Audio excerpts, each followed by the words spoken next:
honor to Yahawah, Bahasham, Yahawashi, Bahasham, Bakudash. Shanya Kabad, and Walla Rakwat, Kwani Nawa, Waka, Yaku Nawa. That's double honors to our apostles and elders of Great Millstone. Shalom, Wabaraki, Wabakoni, Shal Yasharala. That's peace and blessings to the elect of Israel. Never fails, bro. As soon as you start, man. Sound go by. That sound go by. So once again, what you're looking at are the true Hebrew Israelites of the Bible, so-called blacks, so-called Hispanics, and so-called Native Americans. Here again, the usher in, talk about our Lord and Savior Yahawashi returning and delivering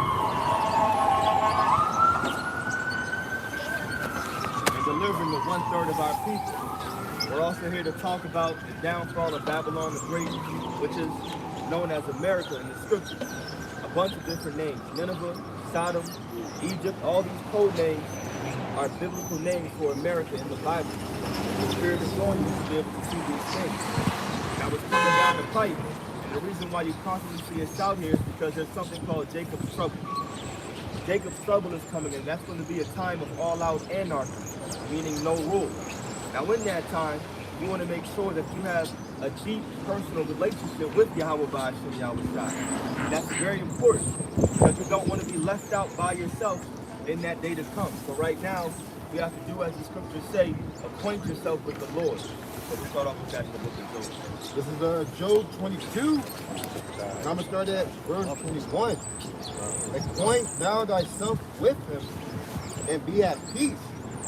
Thereby good shall come unto thee. Right, so the Bible says to acquaint thyself with the Lord, and therefore you'll be at peace. Now when you look at that word acquaint, what it goes into is basically being under subject to the Lord.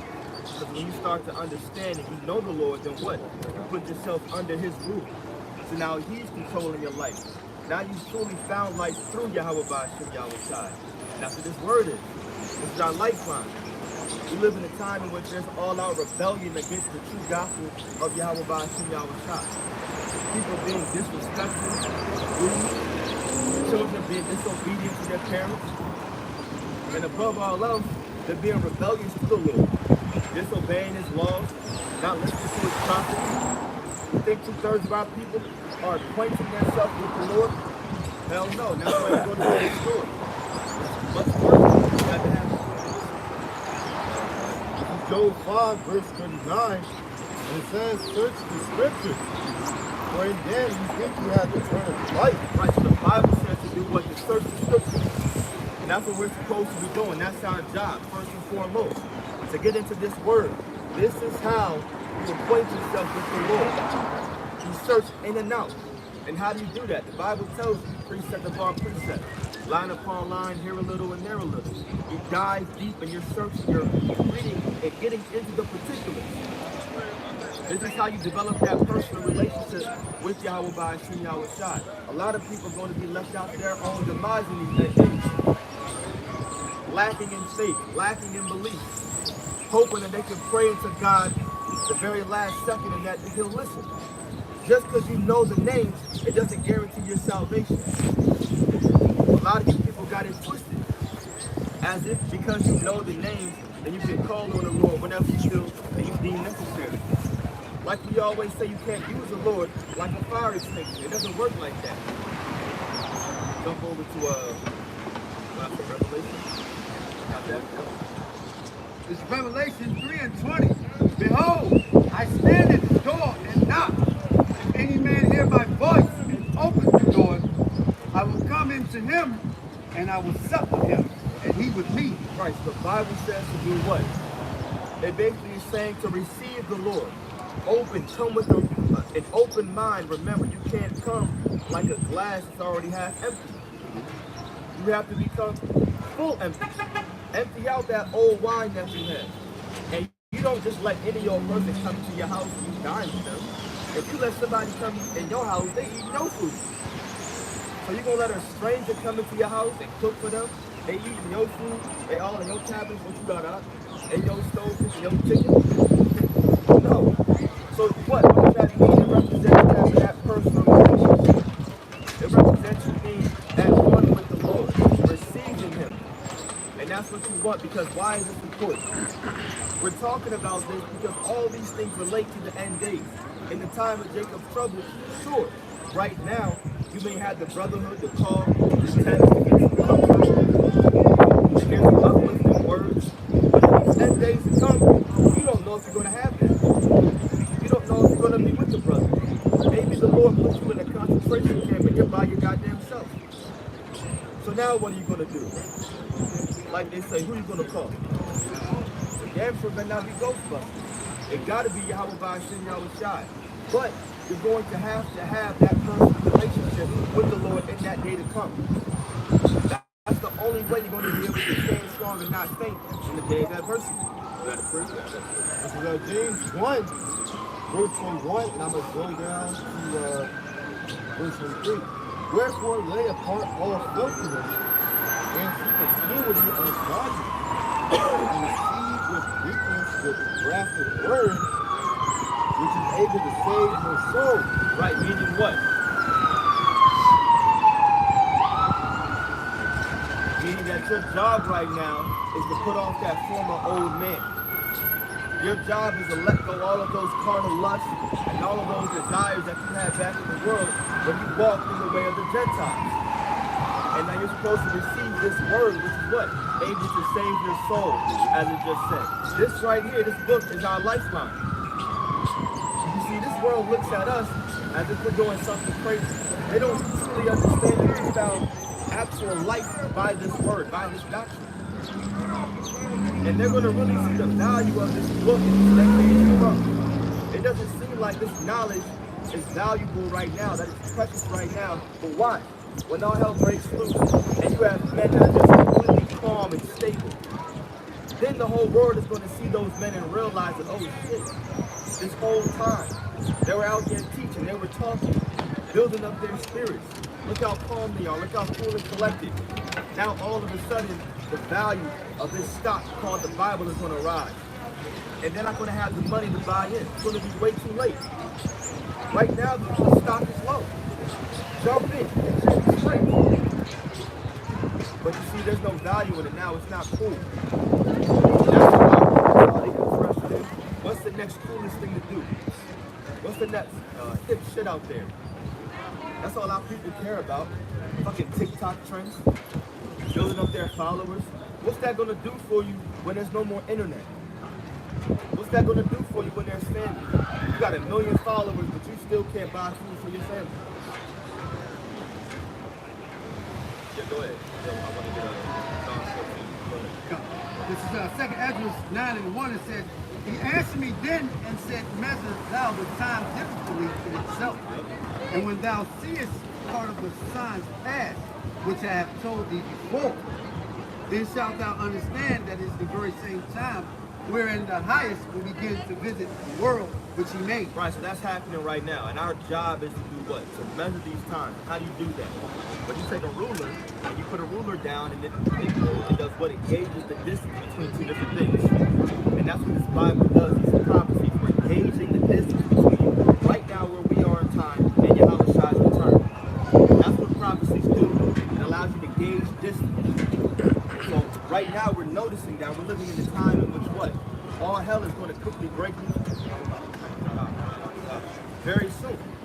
That's what's going to happen. That's why you see us out here talking about these things.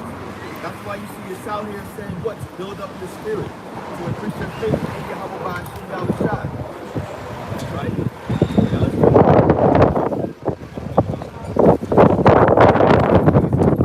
Ecclesiastes 12, verse 1.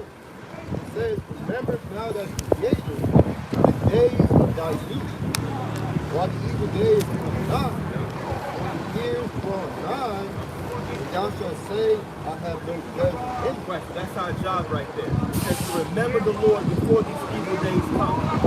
Why? Because when those days come, if you didn't acknowledge him, then he won't acknowledge you. I know it's the That's our Sabbath day in message. the world. It may sound like a very harsh message, but it's the truth. It's the reality of this situation. And reality is going to smack a lot of you carnal people in the face very soon.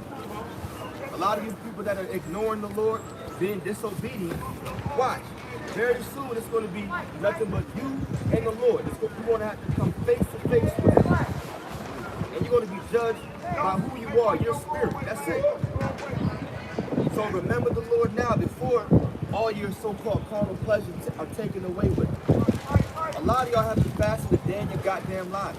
Y'all don't know how it feels to not eat for 24 hours. And you got children. You're not going to be able to protect them by yourself. So you got to remember the Lord before these evil days come. And all evil means is a bad time. That's what's coming to the world, a bad time. But you see, just like Noah, and he was called a prophet, he was a preacher. Right? How he prophesied those 120 days when he was building that ark. You think Noah was just building an ark that same time? Nah, he had close friends, family. Yo, what are you doing out there? We fucking building all these things. All this goddamn wood. Right? It's like, look, it's coming. After year 10, year 20, year 30, they was blasting, walking.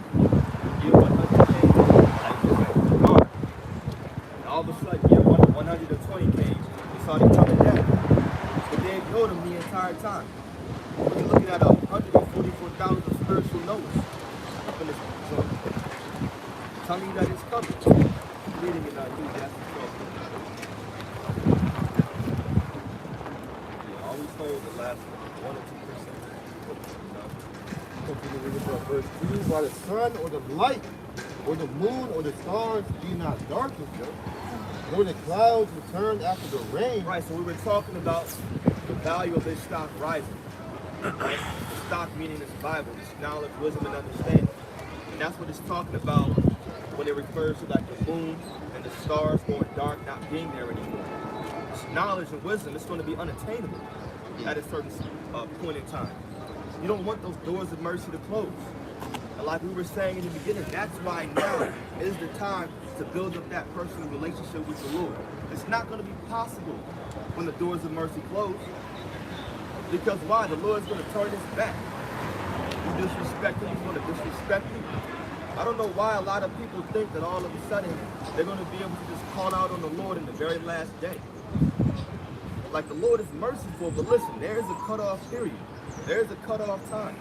Like mercy does have an end. Well, I'll word it like this. Mercy has an end right now in this lifetime.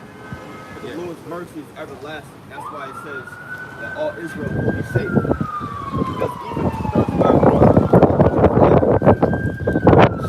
mercy ended for all the people in the time of Noah. When that ark closed, mercy ended.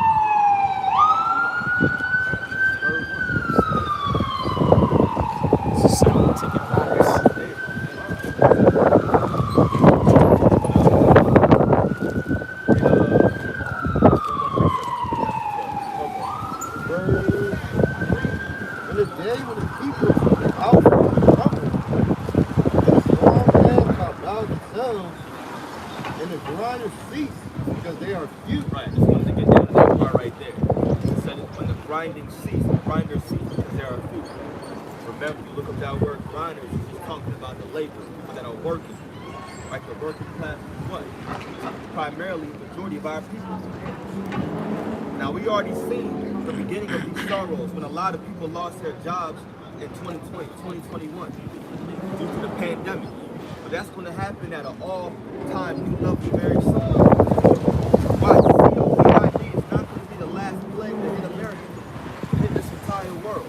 I told you years before that there was going to be this large pandemic. I remember specifically, like, you know, a lot of brothers have been saying it, obviously, started with our apostle going down, but I remember specifically back in like 2018 or 2017 maybe, Raj Kasai, he actually mentioned, he's like, look, it's going to be an all-out crazy time, people wearing masks in their face, talking about don't walk near me, coughing, going crazy. I remember him saying that shit. When it happened in 2020, I'm like, yo. But you see, these are the things that the Lord puts on our spirit based upon what he allows us to interpret from the scriptures. And this ain't got to be the last pandemic. We're going to have a bigger, even greater global pandemic very soon. As a matter of fact, even Esau said these things. So what's that going to do? It's going to shut down even more jobs, even more businesses. Even more people are going to lose their livelihoods. People who had a job they lost it during the pandemic, built up a new one. They about to lose that new one. You see? That's how progress is going to keep going. And it's going to keep getting harder and harder. And you can drop it in that. Grab the other one.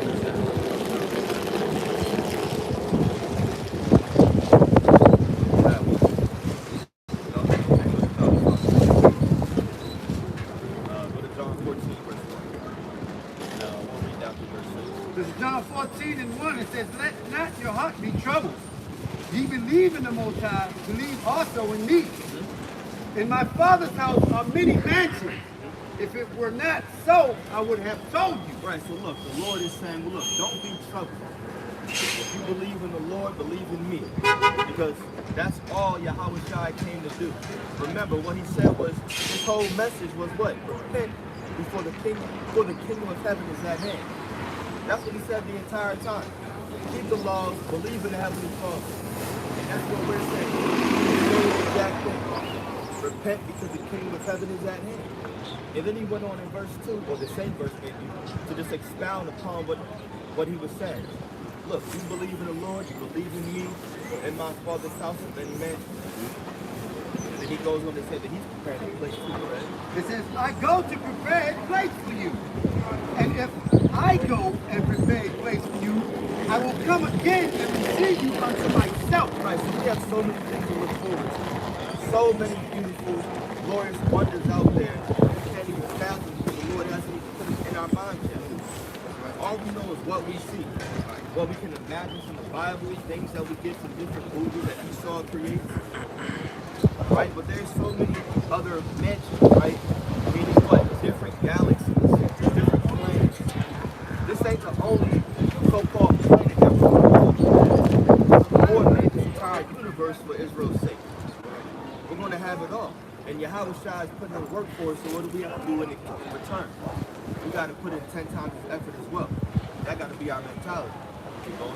It says, "I will come again and receive you unto myself, that where I am, there ye may be also.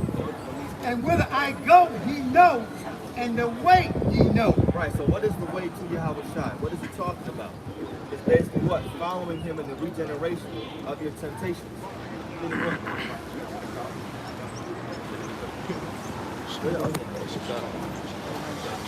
Right, so that's how you follow the Lord.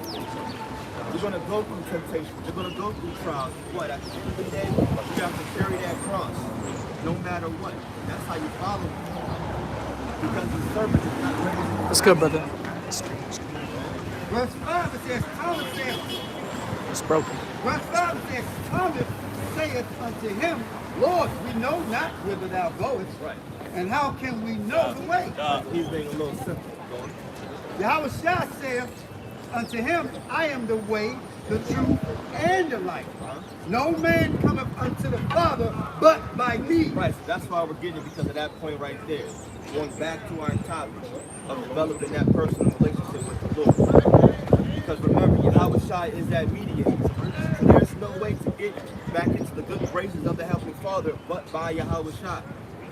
You can't go to the Heavenly Father just saying, "Oh, Yahawah," that's it, and then give your prayer. It's not working like that, my man.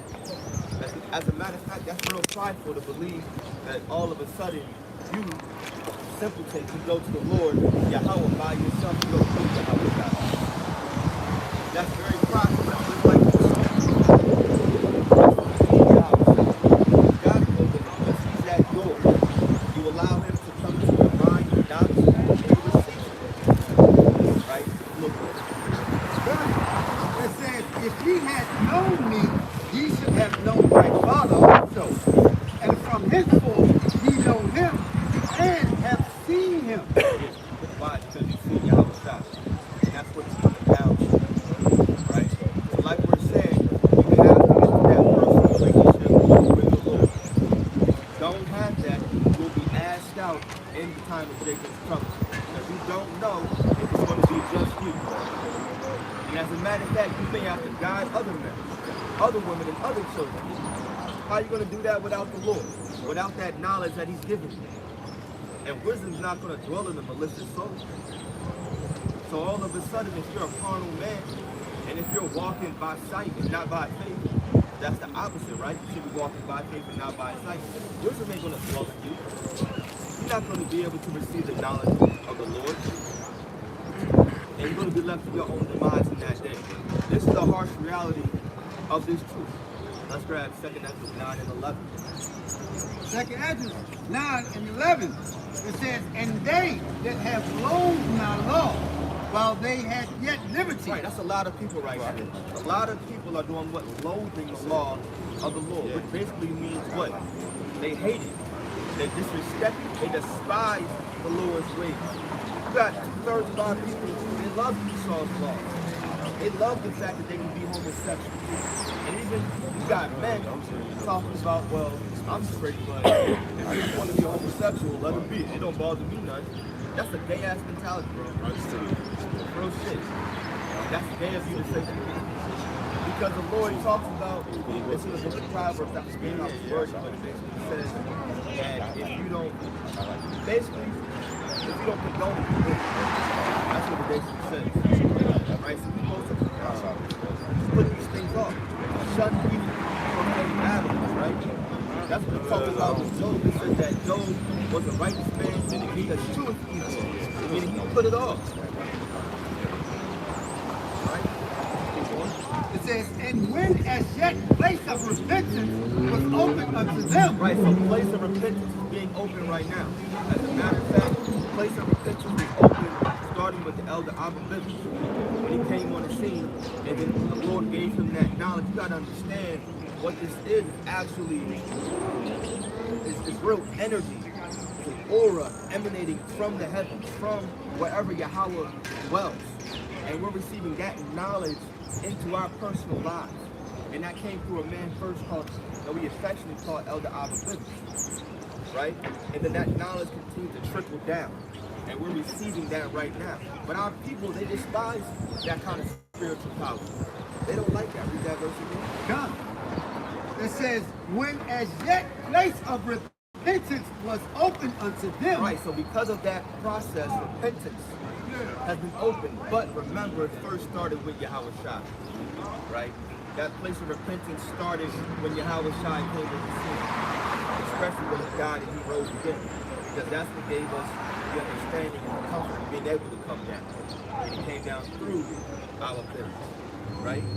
But our people, they don't want that knowledge. You know, what's funny is I had like a little hour and a half long session with my woman yesterday, and we're just going over the scriptures, and that's one thing that we talked about. The Spirit. It's giving them a hierarchy of how they work. How we actually have the knowledge that we have right now, because it's a faith thing. It's a faith thing. You know, the 12 tribes chart, the actual pronunciation of the Hebrew, the actual name, it's by faith. It's all these things. And that's why a lot of people, they can't fathom it. They can't get it. It says, understood not, but despised it. Yep. The same must know it after death by pain. Right, that's the harsh reality of this situation. There's going to be a lot of death in these scriptures. Y'all broke on the precept in the Apocrypha, I can find it. And it says there's going to be more of them that will die than that are going to be saved. Kind of, but it basically says it's going to be more that perish than that be saved. I think the word is like something. You can find it.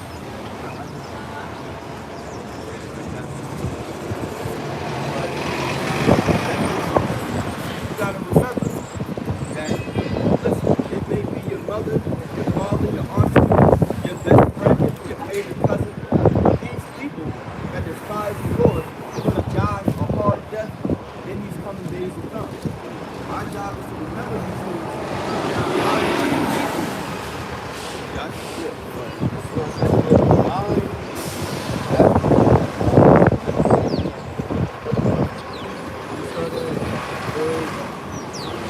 Therefore, be thou not serious how the ungodly shall be punished. And when it's blind how the righteous shall be saved. The world is, and for whom the world is created. Verse 14, then answered I and said, verse 15, I have said before, and now do speak. and was speaking also hereafter, that there be many more of them which perish than of them which shall be saved. Yeah, we got the last verse.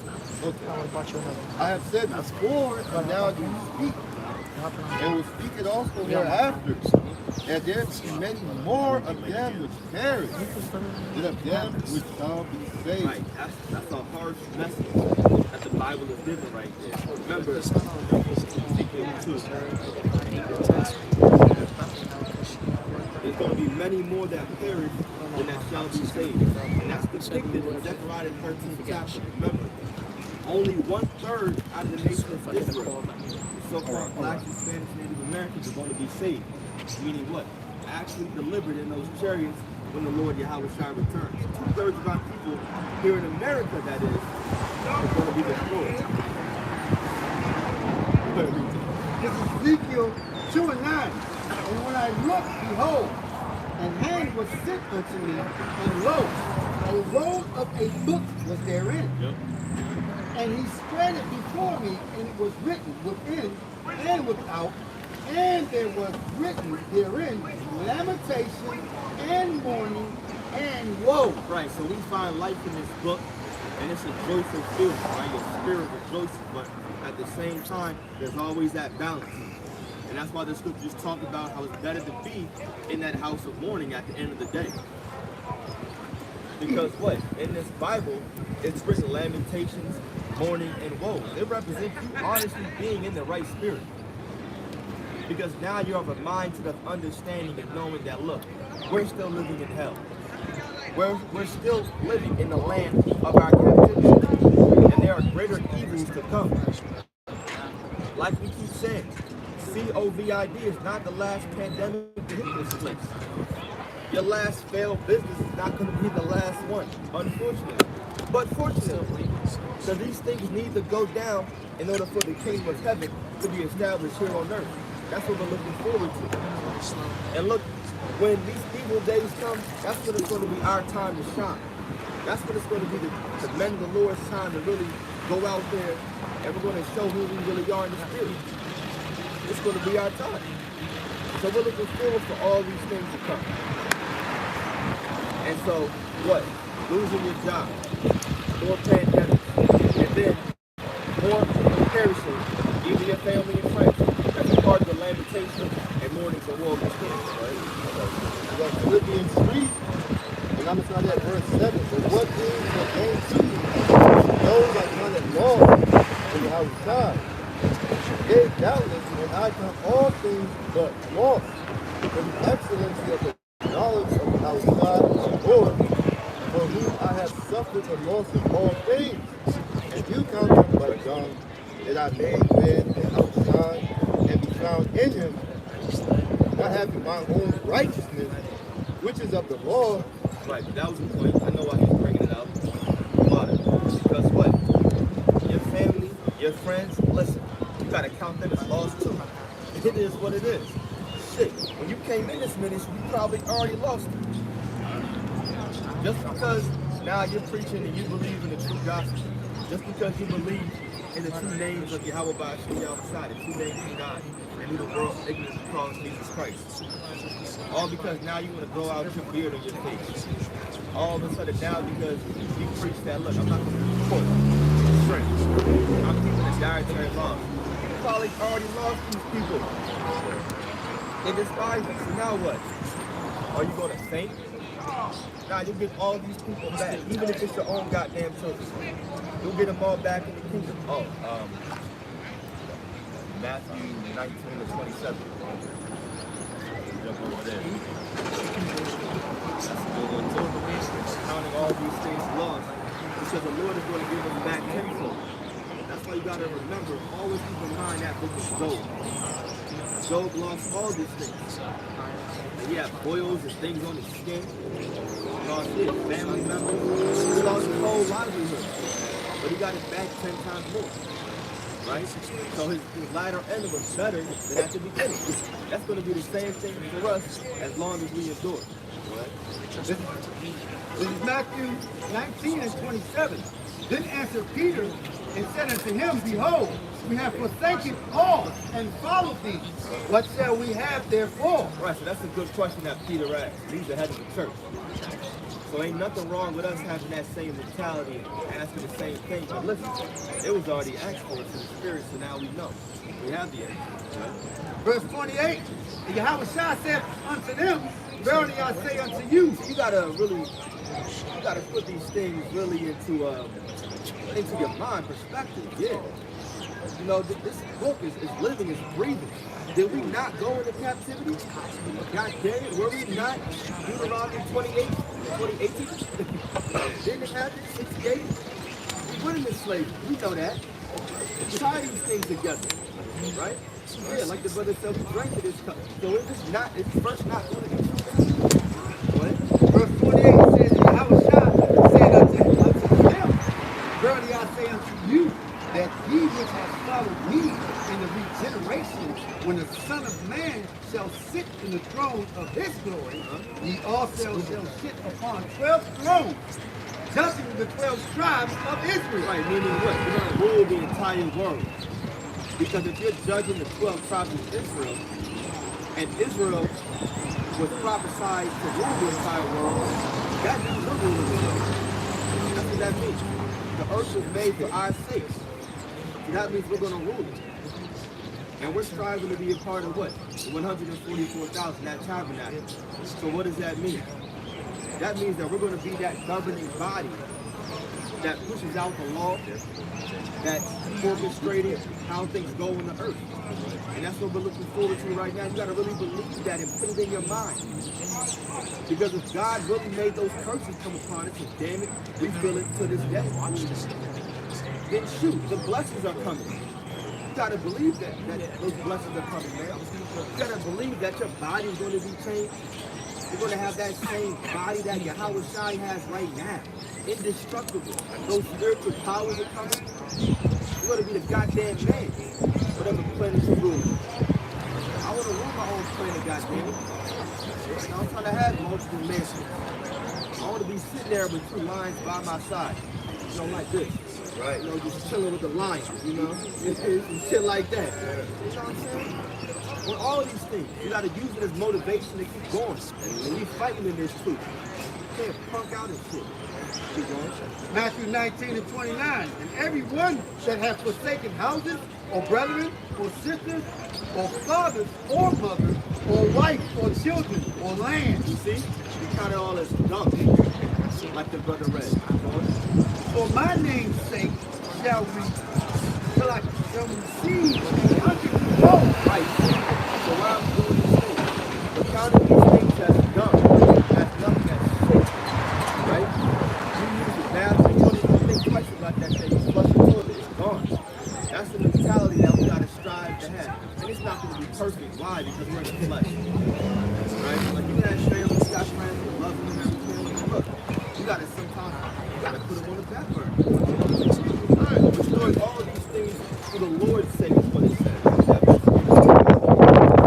19 and 29, it says, and everyone that hath forsaken houses, brethren, or sisters, or father, or mother, or wife, or children, or land, for my name's sake shall receive 100-fold, and shall inherit everlasting life. Right now, this is what we're saying. This is a part of our message. Yeah, bad times are coming. But after that, life everlasting. It says 100-fold. Well, what is that going to look like? What 100-fold? I said, think about that. That's why we read.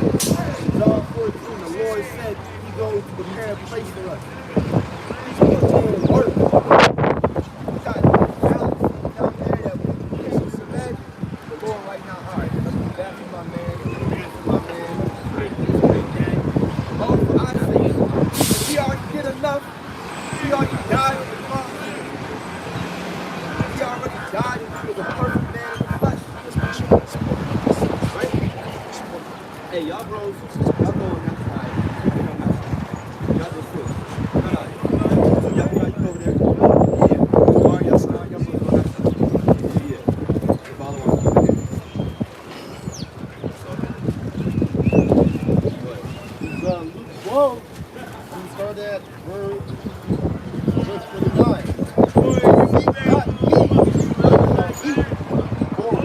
shall preach, neither be ye of a doubtful mind.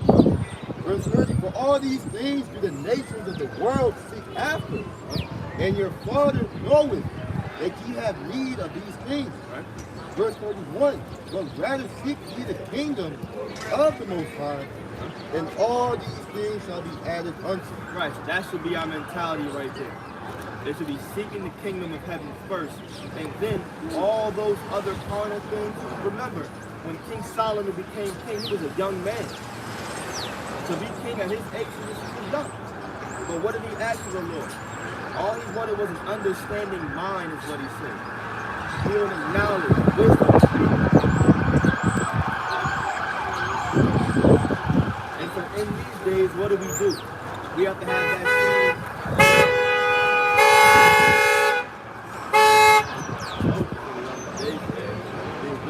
That's how it started off. Right.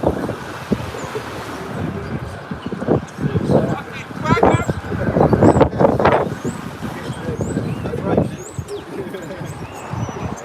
Really need him right off. Read that last verse. Verse 31, but rather seek ye the kingdom of the Most High, and all these things shall be added unto you. Right, so it's not saying that you can't start a business. It's not saying that you can't seek out a better job. It's not saying that you can't buy some better shoes for yourself and do a little bit of shopping every now and then. No, look, don't be stupid, don't be simple. That's not what it's saying. What it's saying is that, look, the Lord knows you need these carnal things to live. He even knows in a higher level, look, you're trying to be up out of captivity. We're fucking dying here under Esau every single goddamn day. Like, literally, think about it. Every single day since you came out the womb was a day closer to death. That's what it was. We're not living in a land in which life is first. I forget. I'm going to find it because I met him yesterday. But there's a video. I think it's this Edomite chick on TikTok. Maybe Edomite man. But nonetheless, they were going into how the benefits of just wearing the same type of material, it basically enables your body to vibrate and live at a high frequency. Because remember, one of the laws is that we're not wearing this fabric. Right. And we're all doing that right now. Matter of fact, we do it every day. There isn't a day we don't sin. Right? So that's why we need mercy, right? But you would think, like, hold on, why am I wearing this fabric? See, and that's what God does. He'll just tell you, don't do this. He's not going to say the reason why you did X, Y, and Z. It's not going to work like that. Like Jake wants to hear, thou shalt not eat of the swine because you get heart disease, cholesterol, high blood pressure. No, it's not going to state those things in the Bible. God said don't eat swine, don't fucking do it. That's all it is. That's all it is. So when it comes to these other simple things, right, you just know not to do it either. But we'll be vibrating at a higher level. And so what's the point in us bringing these things up? It's because we want all those blessings. Lord knows we have need of these things. So what do? We seek the kingdom of heaven first. And then all these higher spiritual blessings, they're going to come into us. Right?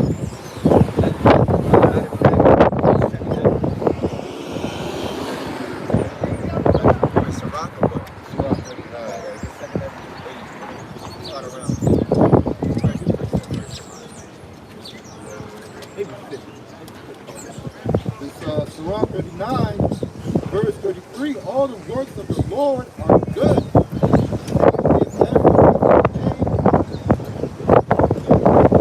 In due season.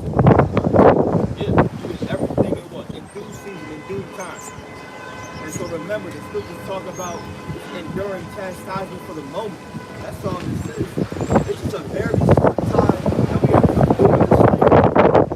Especially considering we're talking about living a life everlasting. Literally being immortal. Like, you fathom that? Even right now, like I've been doing this for a few years now. It's still hard for me to wrap my mind around living forever. Like, I don't know what I'm going to be doing. I just know it's going to be love, baby. It's going to be love. That's it.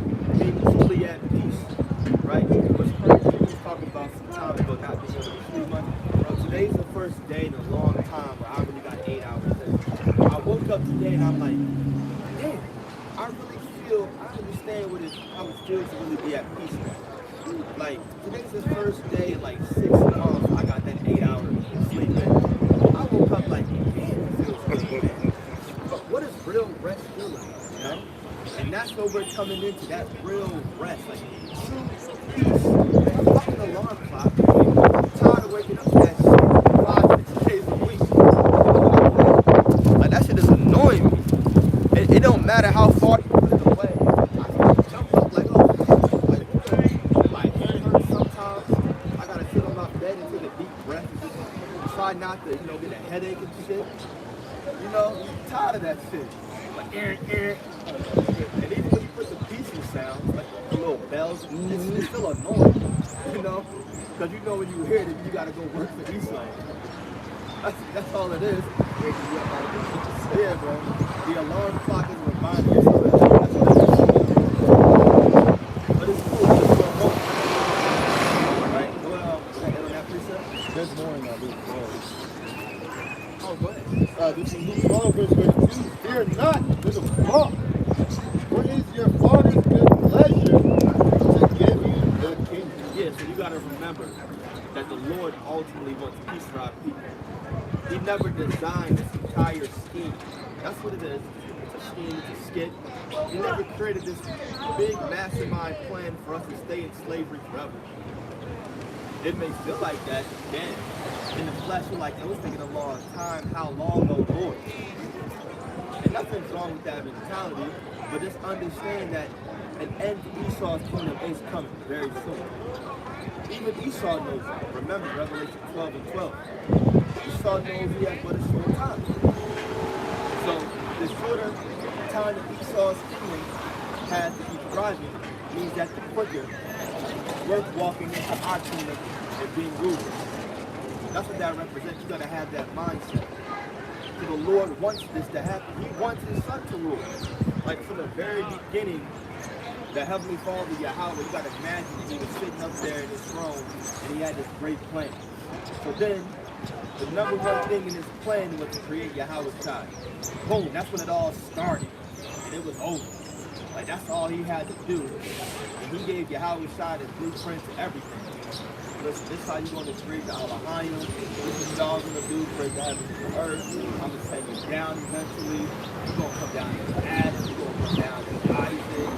You're going to come down to yourself, the sons of God. Y'all going to go off, but eventually y'all going to return. Y'all going to be in the latter end. And then boom, I'm going to give y'all a kingdom on earth. Like this was a big grand scheme that the Heavenly Father, it's really like a true mastermind kind of shit to be fathomed. It's a beautiful thing. Right? And it's all for our sake. That's why you gotta just be, bro, sometimes you gotta just sit down and just think and be grateful that you're an Israelite, goddammit. It's just shit, bro. We could have been a Moabite, we could have been an Ammonite, shit, an Edomite. Fuck that shit, man. Glad the Lord made us Israelite men. That's why the Lord said, matter of fact, drop 7 at 8 and go to Isaiah 8, I think that's it. It's not really fun. You gotta be glad that you're an Israelite. You gotta be glad that you're a man in these times, right? Isaiah 13 and 8, it says, and they shall be afraid. Pangs and sorrow shall take hold of them. Not it. Look at Isaiah 12. I don't know. Oh, I think it's in Isaiah 13. Let's go ahead and read Isaiah 12. It's Isaiah 12 and 1. And in that day shall say, O Lord, I will praise thee. Though thou wait angry with us, angry with me. Thine anger is turned away, and thou comfortest me. God damn it, 13 and 12. Man. It's Isaiah 13 and 12. I will make a man more precious than fine gold. Yes, sir. Even a man than golden wedge of Ophir. Right. Ophir is a very precious and rare type of gold. And now, the Lord said that the time is coming. Remember, that's the time prophecy. That didn't happen during Isaiah's time. That didn't happen during any time in history. Right? right? Maybe you can say it's very important. But that's referring to this end time right now. The Lord is going to make a man. That's not just any man. That's an Israelite man. And more specifically, that's a man in this truth. That's a man that has higher knowledge and wisdom than any other man on this earth. And that's what we have. We have the highest form of knowledge that this earth has ever seen. Like Teeman, who are the fucking Germans, they think they have the highest knowledge on earth. The Lord did bless them with knowledge. But we got better wisdom and knowledge than them. Like we could be ruling, right? The earth could be just a little bit better, a lot better, based upon us just ruling right now in this part of the state. But then, the Lord is really going to make it known, 2 Corinthians 16, the Lord is going to make it known what's going on in these latter days. Why? Because He's going to make them more precious than the gold and weapons. And people are going to recognize that. And that's why I'm saying, that's why we've been saying for a long time, when all hell breaks loose, that's when it's going to be our time to shine. We need that to happen. Right now, we're looked down upon. Right? You got women don't even bat an eye at us. Or you got certain men, they just disrespect the people at your job, they talk down on you. All these things. Like people just look over you. Well, watch, in that day to come, you're going to be that shining light. They're going to be like, oh shit, there he is. They're going to be running to you.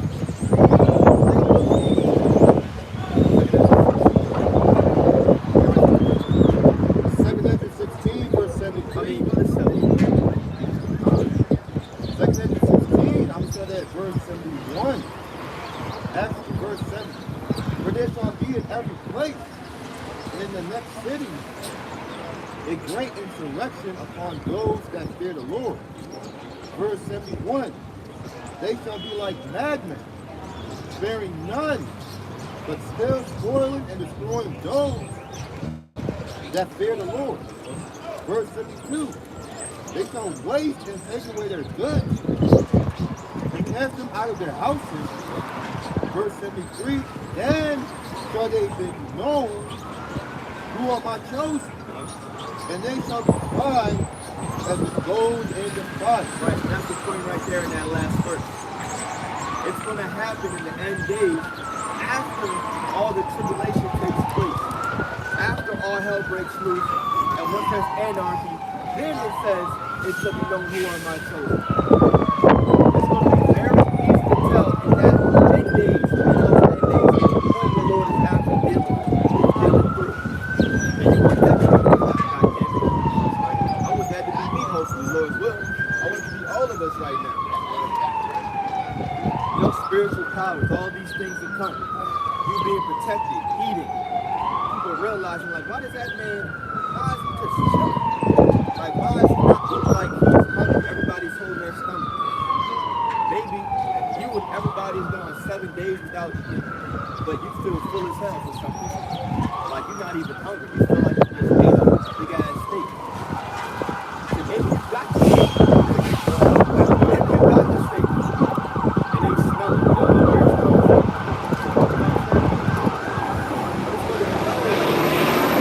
The Lord is dealing with that man right there.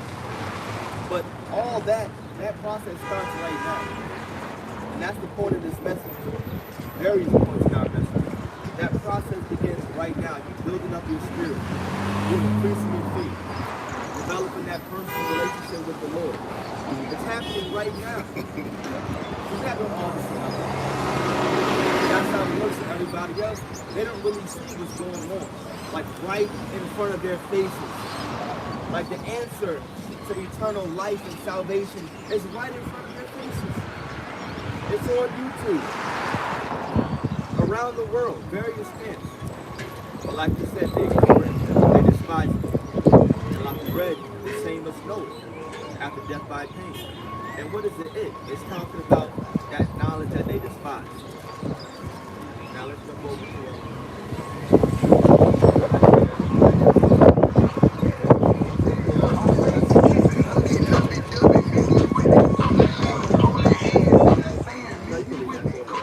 This is 2 Corinthians 2, verse 13. Yeah. Go and ye shall receive. Pray for a few days unto you that they may be shortened. The kingdom is already prepared for you. Wow. Yeah, beautiful precept. Two things right there that we're supposed to be doing. One, we're supposed to be praying for those few days. If you're not praying for a few days, and that represents you have a mentality that's of this world. You want Esau's kingdom to prosper. And ultimately, you in the mindset of Lot's wife. Remember, her physically looking back when they were leaving Sodom and Gomorrah represented that her mind was in that place. Like she was missing. She still wanted that kingdom. Like she was of that world at that time. Us praying for a few days represents us being forward-minded, kingdom-minded. We're thinking about the Lord's grace that He has opened unto us. So hell yeah, we praying for a few days. Because we're tired of living in this goddamn rat race. The second point it made was what? It said that the kingdom of heaven is prepared and do what? Watch. That's what we're supposed to be doing. And as you watch, you're supposed to be praying as well. That goes hand in hand, those two things. Watching as well as praying. And what you praying for? A few days, you see? It comes around full circle. That's how the Bible works. It all makes sense. These people talking about, oh, the Bible contradicts itself. No, it doesn't. You just don't understand it, my man. That's all it is. And if you want to talk about it, just come out. Come out, we'll have a nice conversation. The weather's breaking. I don't know how. It's supposed to be in like strong winter months. Well, yeah, I guess we're almost spring. Never mind. We'll be back. It's March. I'm glad too. This was one of the easiest winters I've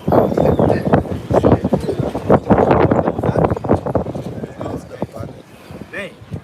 That one day was 7 degrees out this jump. December. That's a part of the temptation. Part of the temptation and bearing our crosses. It's going to be a beautiful story that we're going to have too much. In the kingdom of heaven, we all going to have books written about us. We're going to have our children reading our books. We're not going to read stories. We're going to have our own little personal Bible. So documentaries about Africa.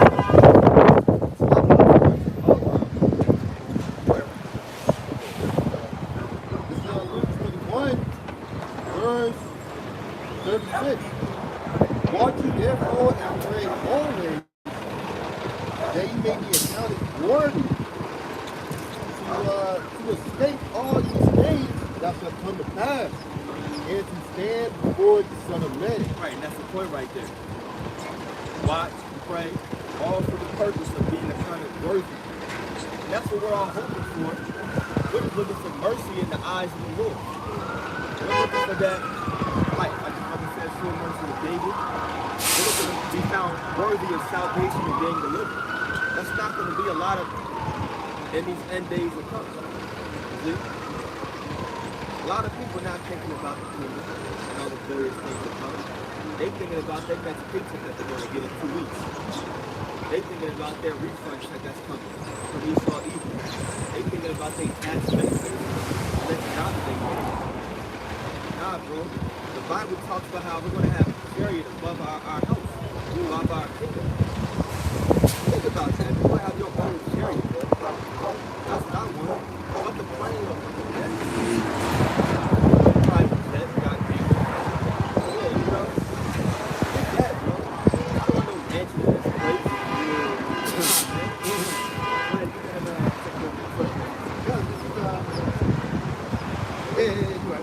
First Corinthians 2 and 9, it says, but as it is written, I have not seen nor ear heard, neither have entered into the heart of man, things which the Most High has prepared for them who love Him. Yeah, Paul's not saying that he himself. He's saying E-Y-E is eye. Like your eye has not seen these things, your ear has not heard these things. The glorious things that the Lord has prepared for them that actually love Him.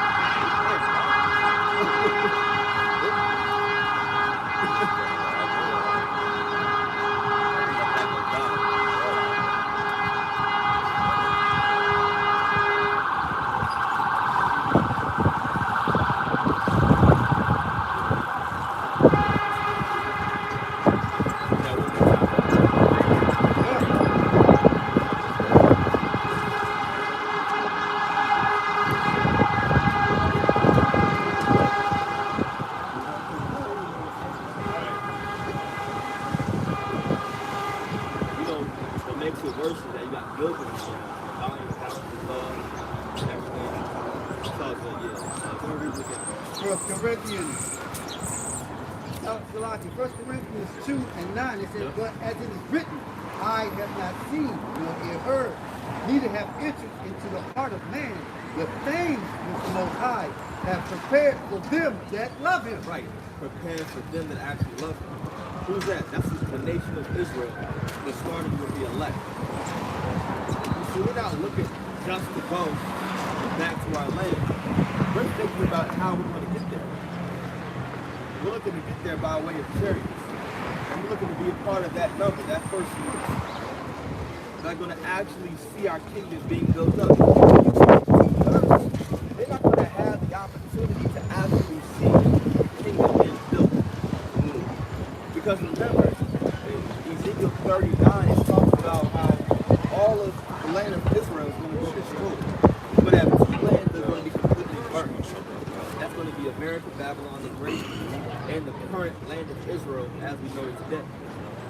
But then, when the elect get over there, we're going to put all the other nations in captivity. And then what? They're going to be building up our kingdom. If we're part of the first fruits, those first 1,000 years, we're going to actually see it. We're going to be seeing our nation being rebuilt. And it's going to be rebuilt according to how we want it. That's how the Lord is going to do it. It's going to be what we say, how we see fit.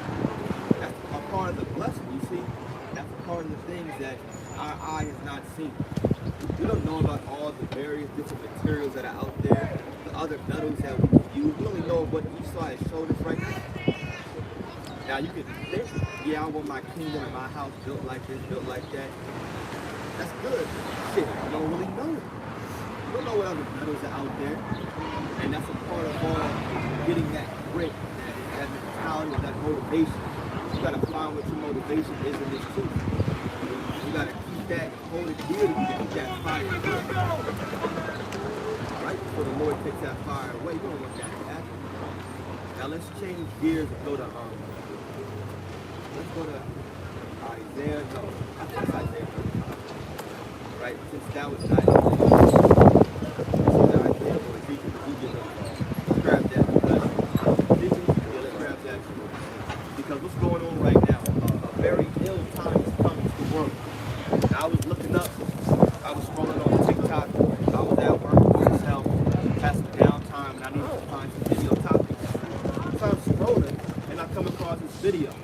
And there's this senator in Tennessee. They were talking. And so they were thinking, and they were trying to decide if they were going to bring back different execution methods. And so they had like lethal injection already. And I think one they were considering lining people up and shooting them by gunfire, right? Now, the Tennessee governor, he goes, you know what? I like that idea. I condone it. And you know what? Can I also add death by hanging on a tree? And so everybody was quiet. And they're looking at him like, what? Death by hanging on a tree? And he goes, he's like, yeah. And thank you for your consideration. And that was it. So I said, what? You want to bring back lethal injections, death by gunfire, the guillotine, and now also lynching? Now, why do you think this man is trying to bring back lynching? Is it for his own goddamn people? Y'all know he wasn't here, right? Hell no, it's for our people. Why? Because this man has not hated blood. You see, these are the harsh measures and the ill laws that this man is coming down the pipe with. This is what Jacob's trouble is going to consist of. Lynching? You trying to bring that back? You trying to go back to the glory days. When he had Dick under his foot. Where do we read that in Isaiah 35? This is Isaiah 35. I'm going to start at verse 5. Because thou hast had a perpetual hatred, and hast shed the blood of the children of Israel. You see, and now that perpetual hatred is being shown today. This man trying to bring back death by hanging on a tree. It's not for his own people, because that man hates the nation of Israel. Esau hates your freaking guts. How long is it going to take you settle Jason to your goddamn head? This man is not your friend. You see him right now, giving you those nice little warnings and shaking your hand. Watch how hell breaks loose. That true evil spirit of Esau not liking you is going to be shown. That's why the Bible is important to read and understand. Listen to these key words, perpetual. As a matter of fact, in the roll of that word, let's see what that word perpetual means.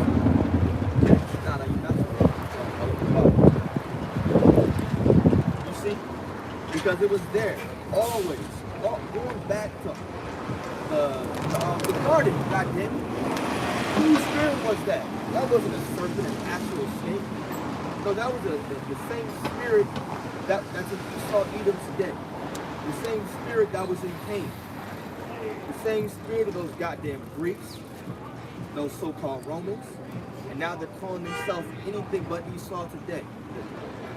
Go ahead and get that for me, bro. Yeah, this is the word perpetual in the Etymology Dictionary, and it means everlasting, God damn. unceasing, existing indefinitely, continuing forever in future time. I should have brought that out of my video. Everlasting hatred without ceasing. Hatred without ceasing against us, our people. And now you got our people still trusting in their enemy, still trusting in Esau enemy. The same spirits, the same men that were enslaved, that was taking a pregnant woman and getting 2 horses and tying her legs together and whipping those horses and making them run, splitting her stomach open, and then the baby's falling out. Then they take the baby and then they bash stones on his head. And then they feed it to alligators. That's what this man was doing. Who thinks of shit like that? And you still trust in that man today. Oh, well, that was them back then. No, it's the same spirit. It's the same person. That's that perpetual hatred. That's why this governor, or whoever he was, said they're trying to bring back lynching. That's the same spirit back then. He was a slave owner, I bet you. He had to be. But you read it? Verse, actually, let me continue to read on. Because thou hast had a perpetual hatred and hast shed the blood of the children of Israel There it is. by the force of the sword in the time of their calamity, in the time that their iniquity had an end. Verse 6, therefore as I live, saith the Lord Yahawah, I will prepare thee unto blood, and blood shall pursue thee. Yep. Since thou hast not hated blood, Yep. even blood shall pursue thee. Right, so that's what's going to happen. The Lord is preparing blood to Esau Edom right now. See, the Lord got this man in a trick bag, thinking that he's actually going to be able to upset prophecy. That's how prideful this goddamn man is. The Lord is going to put in his mind the same hardness that he put in Pharaoh's mind. Come up against him, not let his people go. To actually fight against the coming of our Lord and Savior Yahawashi. But the Lord is really just preparing this man's kingdom for blood. You know how hot them goddamn beasts are about to be. So during the time of all-out war and various nations like Russia, China, Iran, right, Ethiopia, all these places, missiles on Africa, when those missiles are coming, then the chariots are coming at the same exact time. You're going to have missiles, boom, chariots fire, boom, destroying Babylon the Great. It's going to be a crazy ass sight. We're going to be seeing these things above the firmament in a chariot like, yo, bro, I'm saying, bro. Shit, man. We're going to see blood being really prepared for Esau Edom. It's going to be a crazy ass sight. Imagine that. You up there in the chariot, you see nothing but smoke and burning fire. You know? It may be the chariot we in, we seeing fire come out of that chariot. You don't know. That's that blood being prepared for Esau Edom. That's why this man's got to go into slavery. Wait, was that it on that? Yeah, Isaiah 35? That was it, right? 35, okay. Get Jeremiah 30 and 16.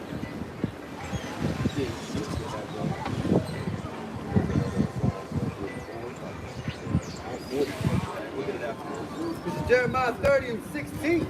Therefore, all they that devour thee shall be devoured, and all thine adversaries, every one of them, shall go into captivity. You see, we're not just saying that Esau Edom he's going to get it the worst.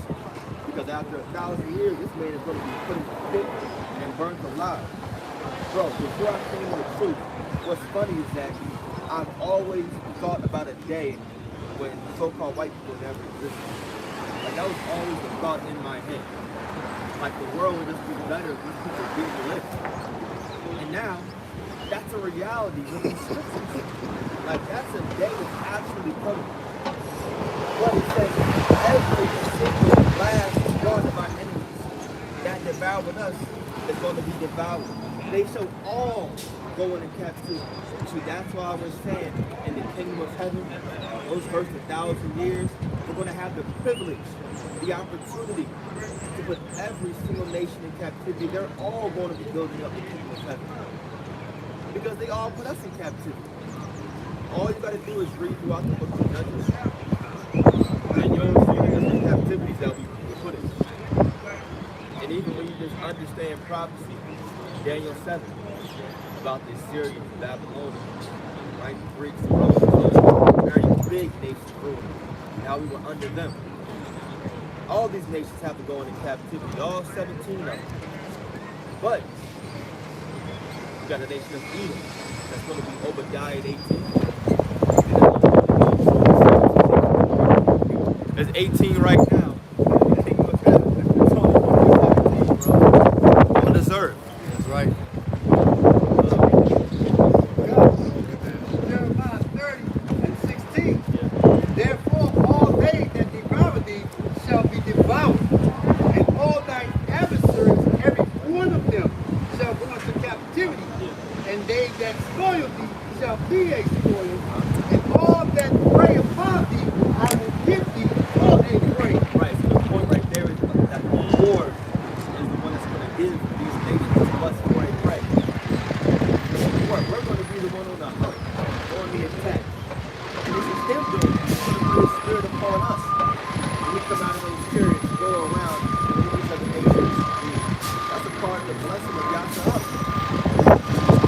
Pushes up nations in captivity. But you see the harsh measures that this man is coming down with before all of these things happen.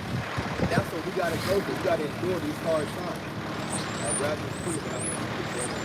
This is Isaiah 61. The whole chapter is different. Verse 5. All right, Isaiah 61, verse 1. The Spirit of the Lord, Yahawah, is upon me. And the Lord has anointed me to preach good tidings unto the meek.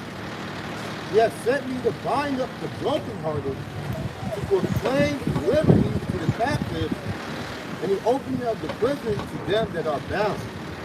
Verse 2, to proclaim the acceptable year of the Lord and the day of vengeance of our power, to comfort all that mourn. Verse 3, to appoint unto them that mourn in Zion, to give unto them beauty for ashes, the oil of joy for mourning, the garment of praise for the spirit of heaviness, that they might be called trees of righteousness. Yeah, so that's a very, all of that is very fancy, creative way of saying that the kingdom of heaven is very That's what it's saying. That salvation in mercy is being opened up to us right now. Right? The planting of Everything that we suffer.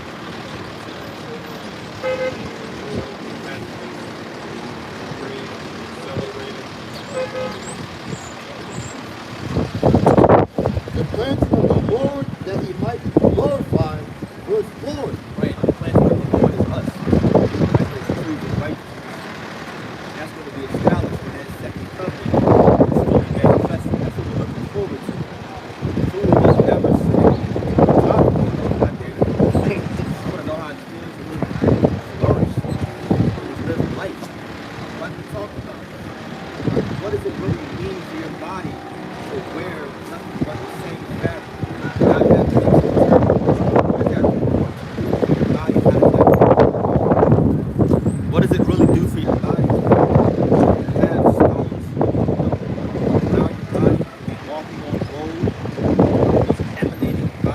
life.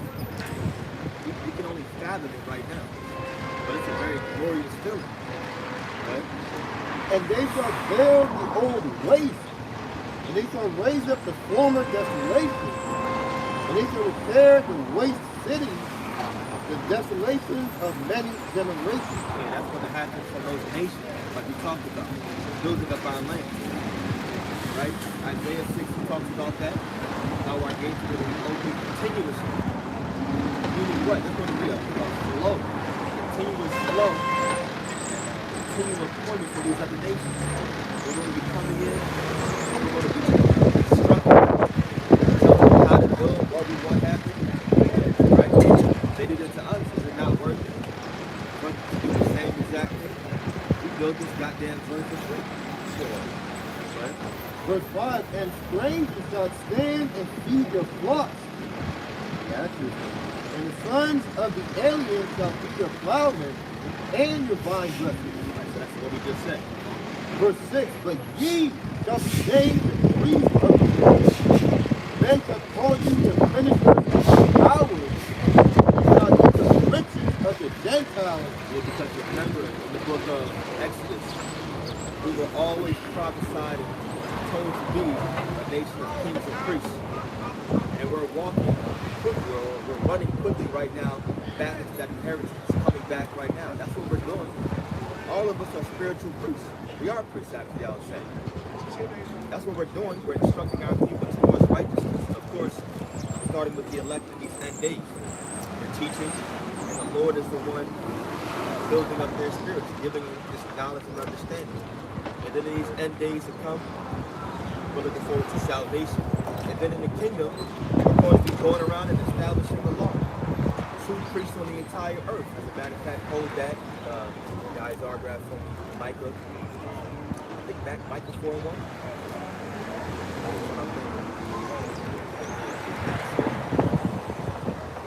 Yeah, that's what it's going to be. That's going to be our number one priority. You know, the Bible talks about, we just read it, building up the old estate. But not only is that talking about our actual physical place, Israel, right? But it's also meant the tabernacle of David. That house is also being built back up too, right? And we're going to have a job to do, Lord, for those men.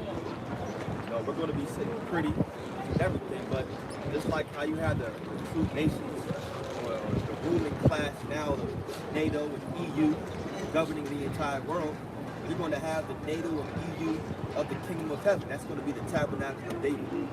Anybody going to be talking about the World Bank, NATO and EU and stuff like that? It's going to be the house of David in those days. This is Micah 4:1. It says, but in the last days it shall come to pass that the mountain of the house of the Lord shall be established in the top of the mountains, and it shall be exalted above the hills. Right, so this is an end time prophecy right here. And the mountain basically represents a power structure. A power structure that we would call today just a government. Right? So that power structure, that government is going to be the Lord's government, which is the house of David. That was always the leaders of our people. Keep going. It says, and people shall flow unto. Right, and it said that they're going to be what? Above all the other numbers, above the other people. Because what we're going to do is that after 1,000 years of captivity, they were going to give, all right, Moab, this is your land. Ammon, this is your land. This is your land. And what I want you to do, I'm going to set up this king over your land. I'm going to set up these rulers over you. I'm going to give you these resources. To do trade with this nation, that nation. Right? So they're going to have to come to us for the run of all things. They're going to know how to keep the law, statutes, and commandments because they would have gone through 1,000 years of continuing keeping our high rules and every 7 years giving the land rest. So by the time they're ready to get out of captivity, they don't know how to operate. They're not going to know. By then, they'll know about the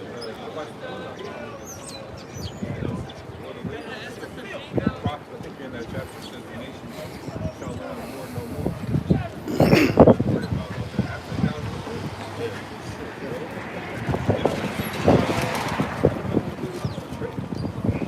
It take long at all. That's a long run. So we're going to have the Yahawah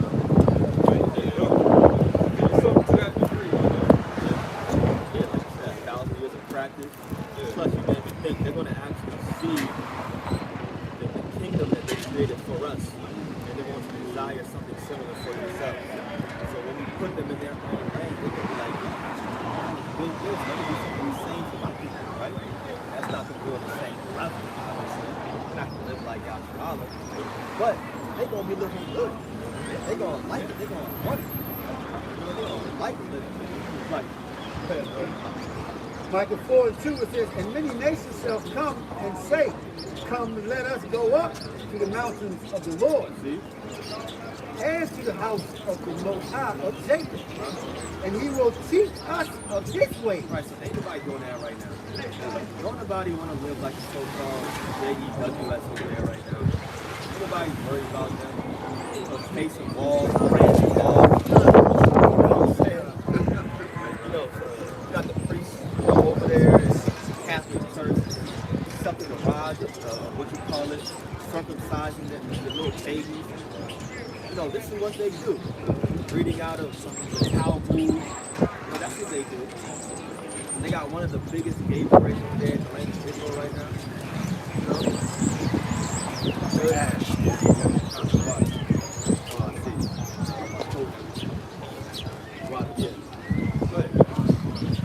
Psalms 84 and 10, for a day in thy court is better than 1,000. I'd rather be a doorkeeper in the house of my power, Yahawashi, than to dwell in the tents of wickedness. Hey, I can see Moab now, after 1,000 years, you put it back in his own land. No, let me stay. Let me stay. Just give me what do you call it? A job as a chef. I don't mind. I don't mind Moab. It's cool. You can be my footstool. Wash pot. Yeah, you can be my wash pot. That's the word I was thinking of. The water.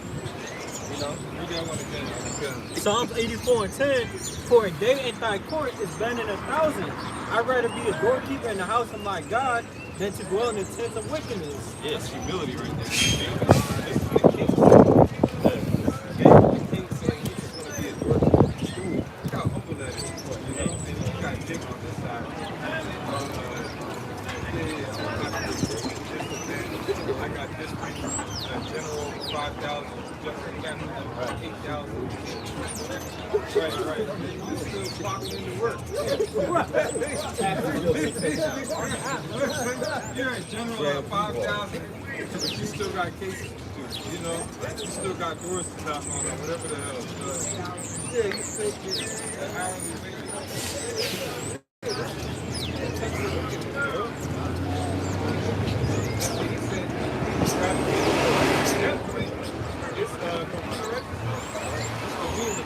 Remember how Jesus felt? You don't feel that kind of trash, man. Yeah, you thought the doorkeeper was a magistrate. He was the king. Yeah, he got to be checked out. And then, Jake was blowing back then. Jake was blowing. Speak up.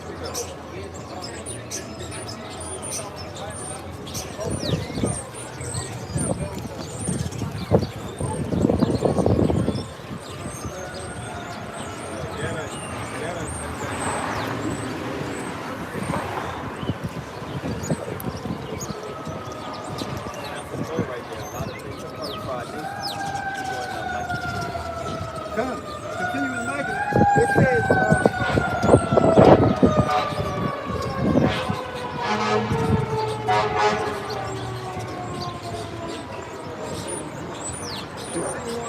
Micah 4 and 2, it says, and we will walk in the path. Yeah, this is what the other nations are going to be saying. They're going to be seeking after our laws, the Lord's laws, I'll say. They're going to be seeking to understand, know what we know. They're going to want the same wisdom. We're really going to truly live out, what is it, Deuteronomy 7 and 6. We're always supposed to be that nation. But the other nations said, oh, let me learn of your ways. What a righteous understanding. They got God so nigh us. They're going to really see that. They're going to really see how close God really is to us. Like our faith, just said with faith. Man's faith is shining. They're going to see faith shining in that day. Like absolute right faces. Yeah, you know.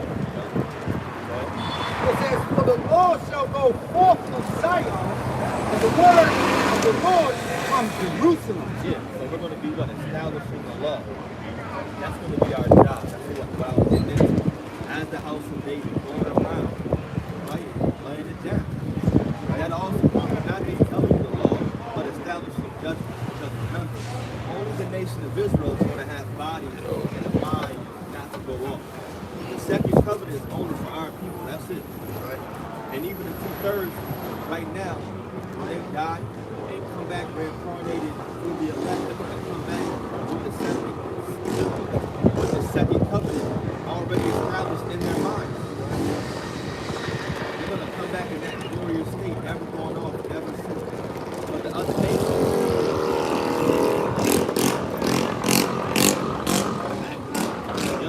are going to have that body, right? To sin and go off.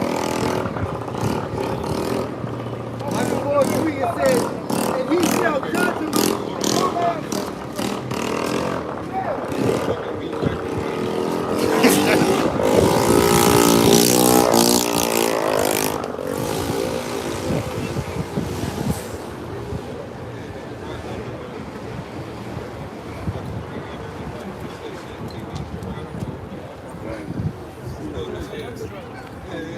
Bro, you got pedal to get it started. Go ahead, bro. Come, this is Micah 4:3 it says, and he shall judge among many people and rebuke strong nations afar off. And they shall beat their swords into plowshares and their spears into pruning hooks. Nation shall not lift up a sword against nation, neither shall they learn war anymore. Right, so that's one of our prominent precepts that we go to prove that the people over there in the Holy Land are not the people of the Bible. Because if they're in that land right now, then how come World War III is being talked about every single day? Why is it being talked about so much? Why do you have this Russia-Ukraine war going on? Why do you have these other mini Cold Wars happening? State of emergencies.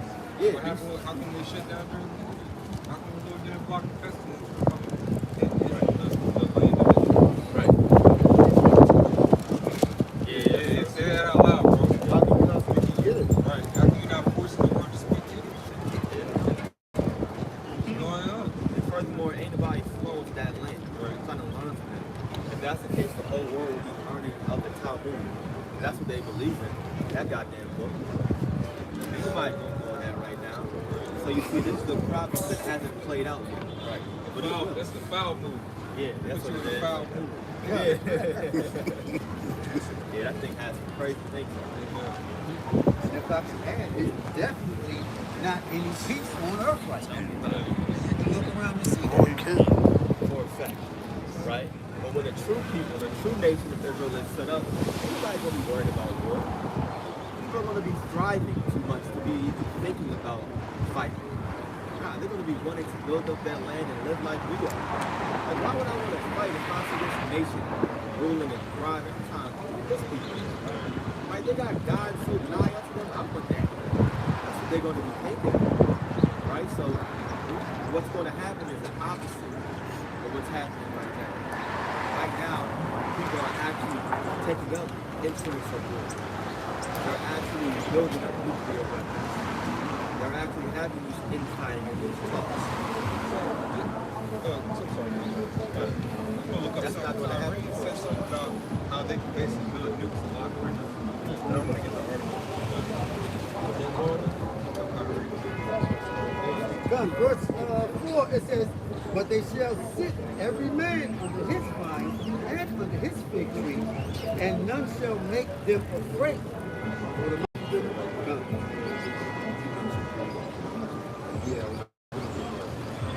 What you do is the way that you stay abreast on nuclear warfare, what's going on, is just like I always say in my videos, when you go on Google to look stuff up, after you hit enter, make sure you click on news. Click on news and filter it out. Just like if you want to look for images, you look for maps, you click on news, it'll filter it out. And then after you hit news, under each one, you'll see it'll say 3 hours ago, 1 week ago, 2 months ago. You're going to find the one that's pretty much within a year. But if you get something today, a couple hours ago, that's like regular problem, you know?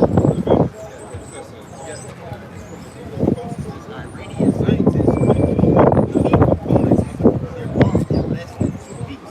A top U.S. defense official told that means very soon, bi-weekly, Iran can have the foundation for nukes made. Every 2 weeks, every time you get a check. You know what I'm saying? In a nutshell. Now, if they can do that, now, that's just Iran doing that themselves. Wait till God and Magog steps in, then it's going to be every 2 weeks at 50 locations. So now you got 50, every 2 weeks is 50 nukes, right? Then they help them speed up the process because they're going downwards. Now it's every 1 week and it's 100 locations. You know what I'm saying? So now you got weekends, 200 million warheads. It's fast before you know it. You know? Read that one more time. That's the title. Yeah, the title of the article. You know, if Iran can make enough missiles for one nuke in 12 days, what's Fisher said. So, the Lord gonna keep them lights on so it happens.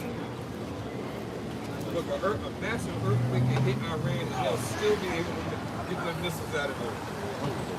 You know what I'm saying? That's how powerful the Lord is. Joel 3, verse 1, for behold, in those days and in that time, when I shall bring again the captivity of Judah and Jerusalem. Verse 2, I will also gather all nations and will bring them down into the valley of Yahawashi and will plead with them there for my people and for my heritage Israel. All right, so the Lord is going to turn back our captivity, bring us out of this God-forsaken land, right? But before that happens, what he's doing right now is orchestrating, mustering the hosts of the battle. He's putting all these nations inside of Yahawashi. What? The Valley of Yahawah's judgment. That's over there in the Middle East. That's where the main concentration area of World War III is going to happen. Go ahead. Continuing on, they have scattered among the nations and parted my land. Verse 3, and they have cast lots for my people, and they have given a boy for an harvest, and so the girl for wine that they might drink. Yea, what had ye to do with me, O Tyre and Sidon, and all the coast of Palestine? Will you render me a recompense? And if you recompense me swiftly and speedily, will I return your recompense upon your own head? Verse 10. Oh, actually, sorry. Proclaim ye this among the Gentiles. Prepare war. Wake up the mighty men. Let all the men of war draw near. Yeah, but you see, this is something that they can take. This is fun. This is a good use of knowledge to our people. We tell them that war is being orchestrated, and they just think it's going to be another one that we've seen in the past. Nah, this is a nuclear war that's coming. We're not talking about atomic nuclear war. The Bible talks about these things. We should count ourselves blessed to know that the Bible gave us the warning of nuclear war coming to America. We're living in this land. That end she was yelling, it sounded like another ambulance. It did. That's all I ambulance going on. But it's spiritual. You said that, and then she started making that noise. For everybody who can't see, you know, there's an end up behind us on the other side of the street. There's been so many ambulances going by, we thought she was one of them. No, it's just an end up, brother. She came over here before we came up after the race. Yeah. Oh, she did? Yeah. Go ahead. I'm gonna zoom in for the camera. Yeah. Keep reading that, bro. Oh, yeah, they want us to prophesy that new things, right? They don't want to hear the better parts of the prophecy. They want to hear prosperity, that you're going to do well, and that you're going to excel. But you have to know that there's a time and place for everything, you know? And right now we're in a time of war. And the kingdom will be in the time of peace. So now, you got to get your mind scared up for war. Right? So continuing on, this is Joel 3. And I'm going to start at verse 9. Proclaim ye this among the Gentiles. Prepare war. Wake up the mighty men. Let all the men of war draw near. let them come up. Verse 10, be your Yeah, it plows. doesn't matter where they are. There's a navy in Hawaii. Australia had an air force and a navy. Japan's a big ass island. They got an air force and a navy. Even you got so many remote countries. You know they got naval forces and stuff. But the same way that the U.S. has embassies and bases in other countries, some of these other countries have the same exact thing on different islands and places. So Russia is spread out too. Remember, this was the last leg of the Roman Empire. Like all of these different countries are getting money funded to them through the war from the Rothschilds. So the Lord is just going to put the money on all of them to come together and say, all right, it's time to leave this tropical base where there's no action going on. We need to go to the action. You know, let's clean the chambers and get it proper. You know, because some people think that just because you think you're on an island that you just escaped destruction. No, you didn't. You didn't. You might get called to duty, or the Lord can send an earthquake in the middle of the ocean that nobody knows about, and you go completely under. And now Australia is never even heard of again. And the only survivors got beamed up into what the world knows as UFO. That can literally happen, bro. You know? Because, hey, Australia got whacked when it came to the D-Box. The measures that got brought there. And that brother and his family made it through. They're still out there. Brother, that's down under, bro. Brother in Australia. Verse 10 is, you know,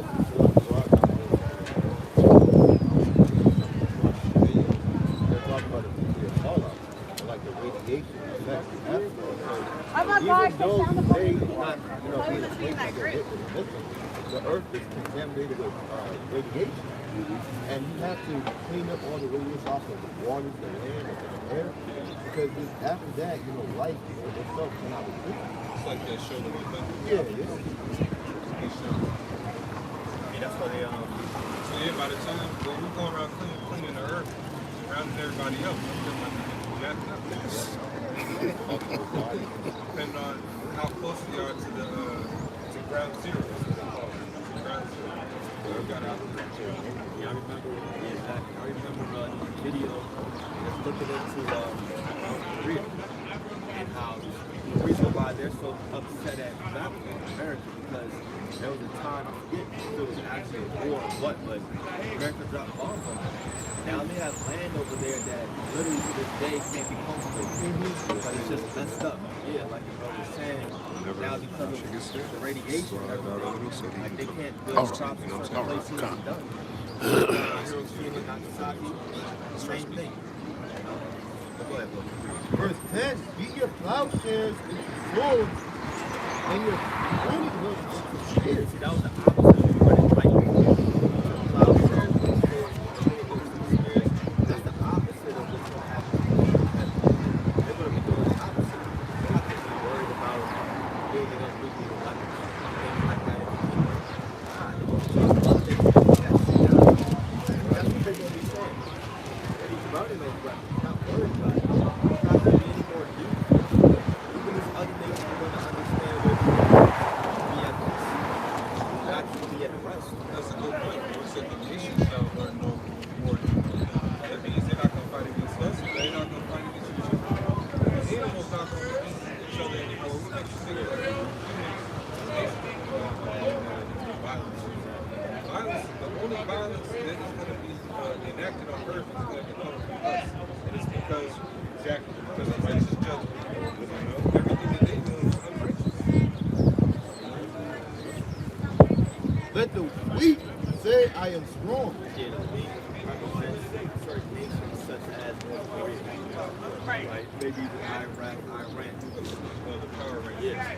They Last were I checked, I think Iran was like number 17. It went U.S., Russia, China, depending on what website you go to.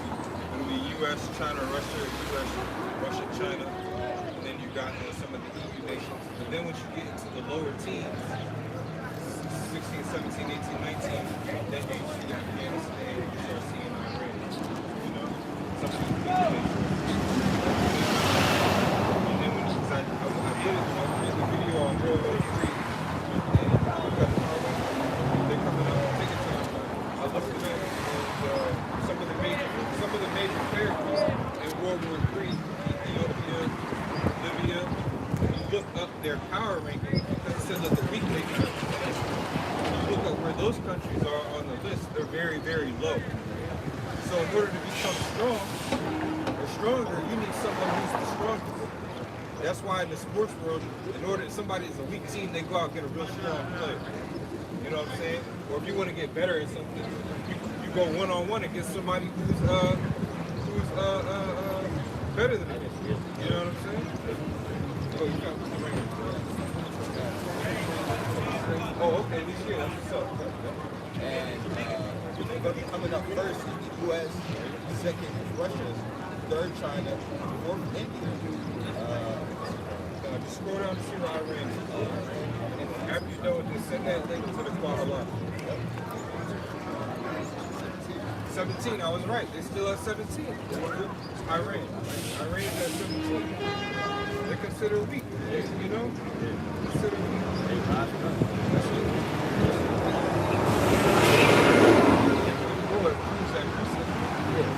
Nations like Iran, Babylon, like 10 years, 20 years ago, they weren't saying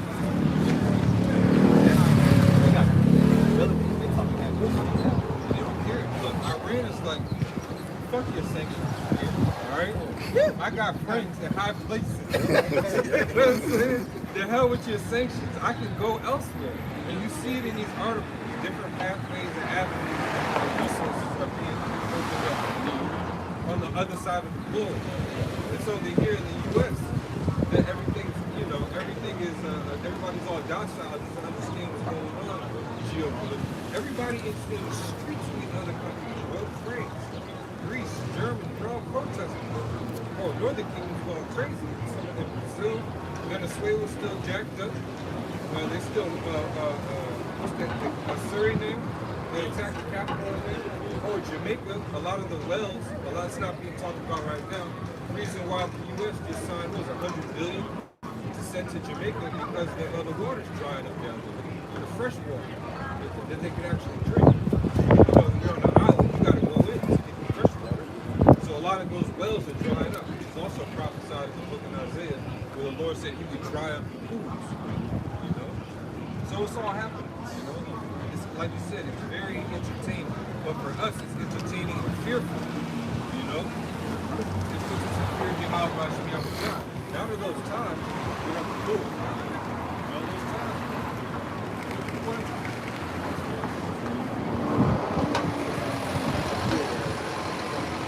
This is Ezekiel 38. Verse, I'm going to start at 3. As you said of this, Son of man, set thy face against God, the land of Hagar, the chief priest of Mesach and Tabor, and prophesy against him. Verse 3, and say, thus saith the Lord, Yahawah, behold, I am against thee, O God, the chief prince of Mesach and Tabor. Right, so even though the Lord is going to be using Russia for his purposes, see, even them, they're going to go down against World War II. Right? Verse 4, and thou turn thee back and put hooks into thy jaws. Right, so he's putting hooks into fishing jaws, as an example, what he's doing, we're moving that fish in your direction. Right? So you get a fish, put some bait out there, it gets hooked on your rod, you reel it in.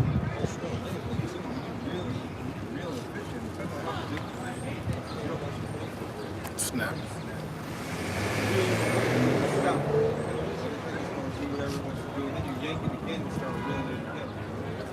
So it shows you that fish is not in control. Really a entire amount. Because all these bullshit, these lies, really the people who are running the society and Russia and all these other countries, they're just getting tired. They're tired. Even the people who run the country, it's like, yo, this handle them. I keep man. They don't wake up to like depend on your job. They don't wake up to 200, 300 emails. They just wake up to that one text message. says unknown. They know who it is. They're tired of it, you know? Yeah. Biden, well, we don't even know if that's him anymore. But these other presidents and prime ministers, when they get that one unknown text or that meeting, it's like shit. Because they don't do what they want to do. They're just gonna bring in their doppelganger and show them signing it, you know, or whatever the hell they want to do.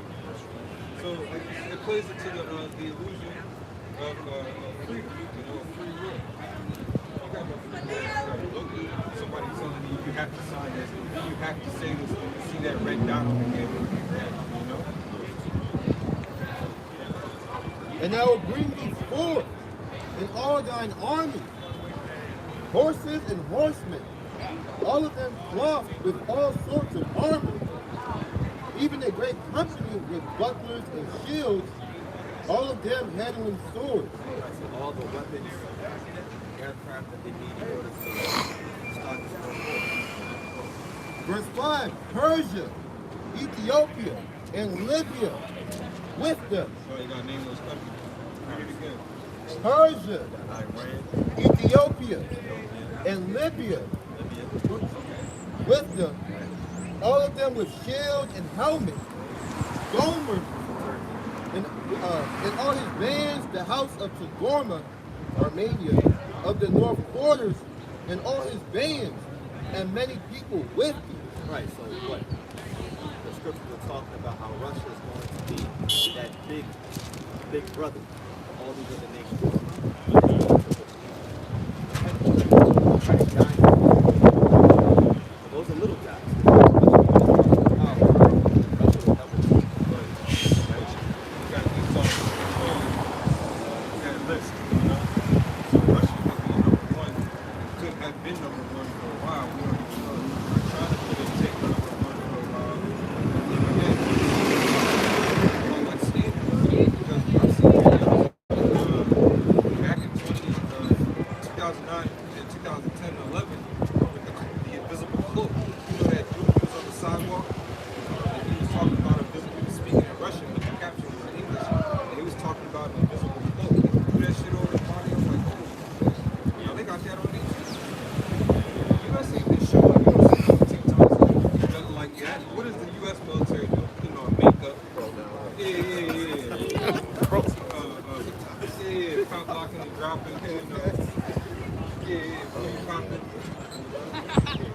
Yeah, that was remember. I think it was what's my name?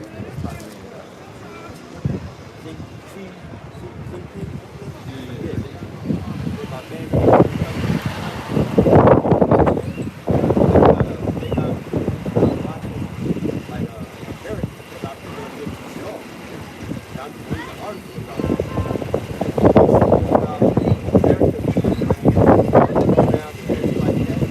he's like, nah, man, our men gotta get back to the men over here. Didn't they get carried around the military? They showed the military as the world. And then when they got to this military,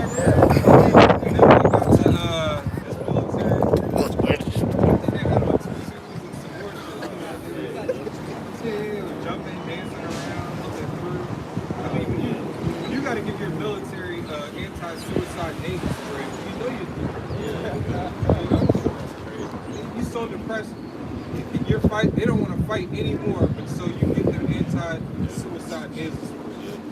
And one thing is, That's back in the Arab Spring. no shopping center. It's been causing HIV infections. Ever since they got the That's why they're around.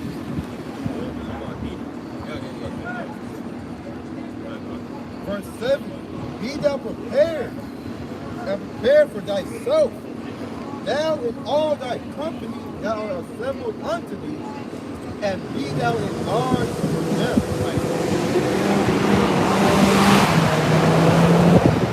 Right, so the men of all those other nations that we mentioned, Russia's going to be a guard and protect them. They already got Russia feeding some of these nations weapons and things like that. You also have other nations turning against America, supposed to be their ally. Like one example is Saudi Arabia. Saudi Arabia is supposed to be one of the biggest allies controlling this place. But because what happened is you have America put sanctions on Russia and Saudi Arabia that's dealing with Russia. Now that hurt the partnership that Saudi Arabia and Russia had. And Saudi Arabia said, look, don't do that. Now you're messing us up, our civilization, our livelihood. Now Saudi Arabia is saying, all right, you know what, America, what I'm going to do is I'm going to partner with these brick stations. I don't need to sell oil to you anymore to live. I got these brick stations.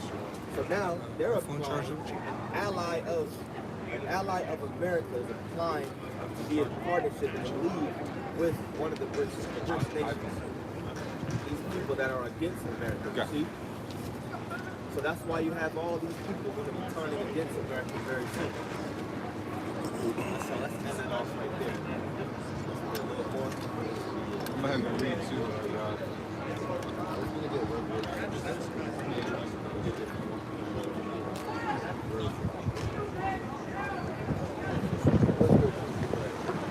It's in Revelation 17, verse 13. These have one mind. Actually, let me start at verse 12. And the 10 horns which thou sawest are 10 kings, which have received no kingdom as of yet. Remember, these are basically nations. They gave their livelihood until the nations and that the EU their livelihood and their well-being to America to receive great things in return. But receive power as kings 1 hour with the beast. Verse 13, these have one mind, and shall give their power and strength unto the beast. Verse 14, these shall make war with the Lamb.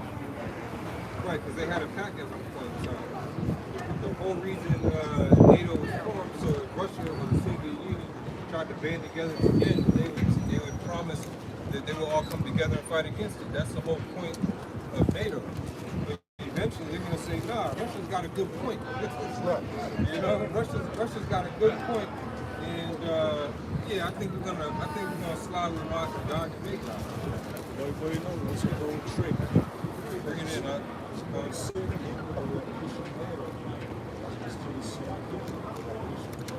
you saw on both sides.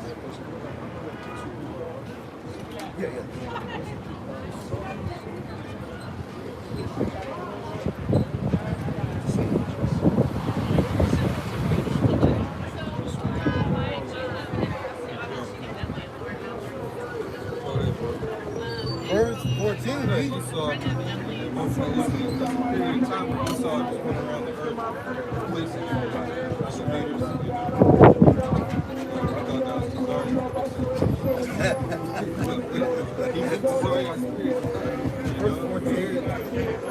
He shall make war with the Lamb, and the Lamb shall overcome them.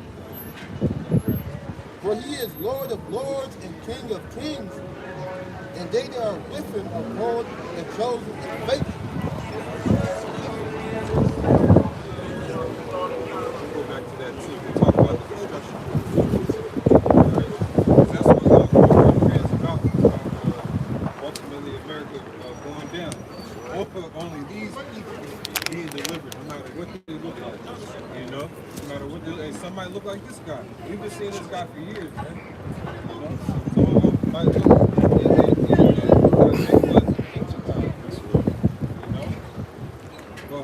It's Isaiah chapter 66, verse 15.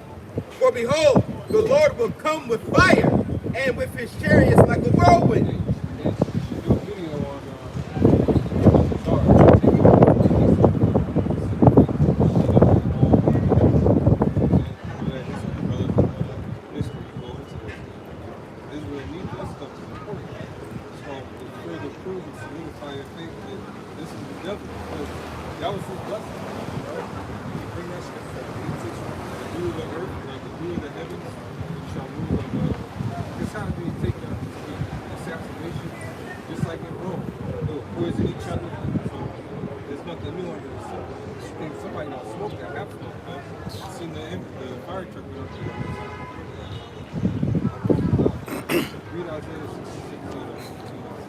This is Isaiah chapter 66, verse 15. For behold, Lord will come with fire and with his chariots like a whirlwind to render his anger with fury and his rebuke with flames of fire. Right, so just to set that tone.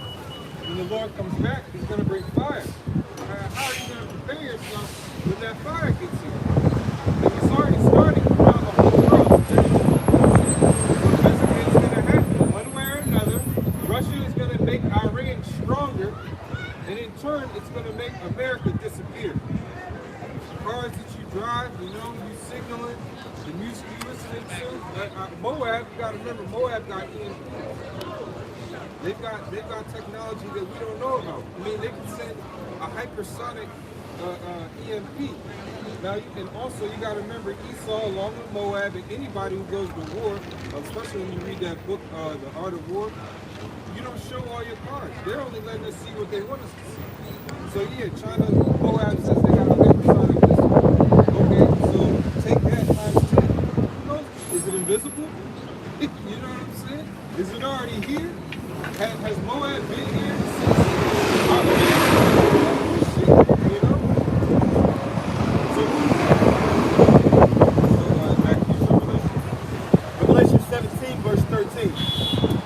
These have one mind, and to give their power and strength unto the beast. Right, so that's what happened in ancient times. All right, that happened in ancient times and that happened in these times. Because you had the Roman Empire, they took down those 10 strongholds, those 10 ancient families. All right, the 10 horns that Daniel saw. The same thing that Daniel saw is the same thing that John saw. But it's not going to make sense to you if you don't know what Daniel said or what he saw. We're talking about the 10 horns. See, Jake had to skirt around the corner. It was too much. You saw that? I was just talking to the demon at that point. It's like, but y'all get it. Y'all understand what's going on. It's just going to take these people like a whirlwind. Because when they read Beast, they're just thinking of like what John actually saw because he didn't understand it. So these people today, they've been, what's the word is, sensationalized and then desensitized to the truth of how raw it's supposed to be and how it's really supposed to be understood and allegory. All right, because something, what did Marshawn Lynch refer to himself as when he started running? Beast mode.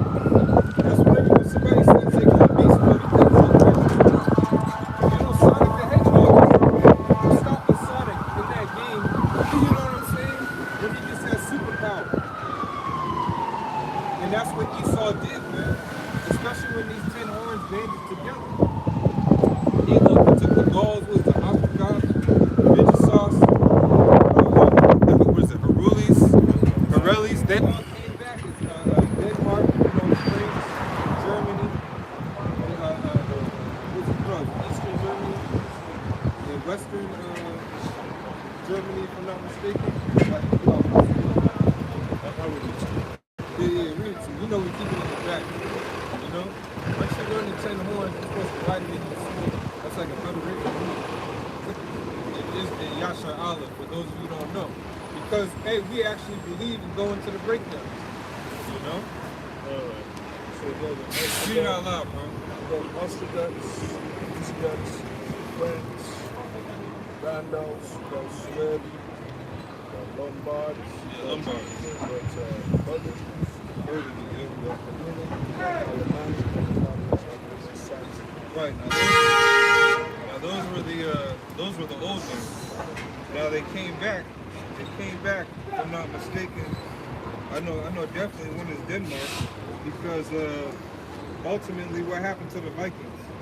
You know, and everyone in those lands we see the show. You got it right here in the notes. Yeah, we just read it out loud. Read it out loud, brother. So the modern names are Belgium, Denmark, France, Luxembourg, Netherlands, Greece, Spain and Portugal, England and Ireland, and West Germany. Yeah, and all those lands eventually also got what? Central banks. You know, banking systems were all set up there. Catholic churches were set up there. Because the first, think about it, the first central bank was the Catholic Church, man. They ran those countries in those empires, so to say. That's why King James had such a hard time when he was ruling. That's why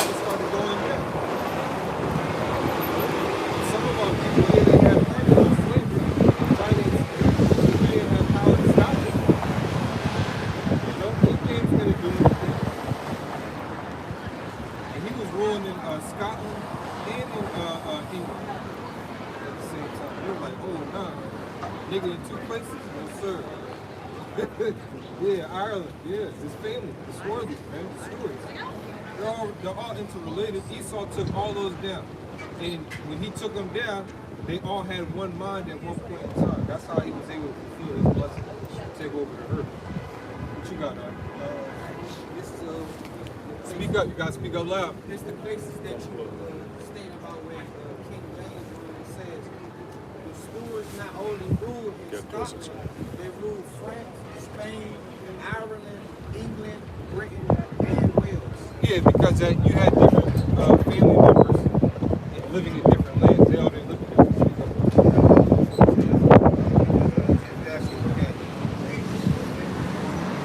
They actually came from France into Scotland. Was that Lord Donald? Yeah, I think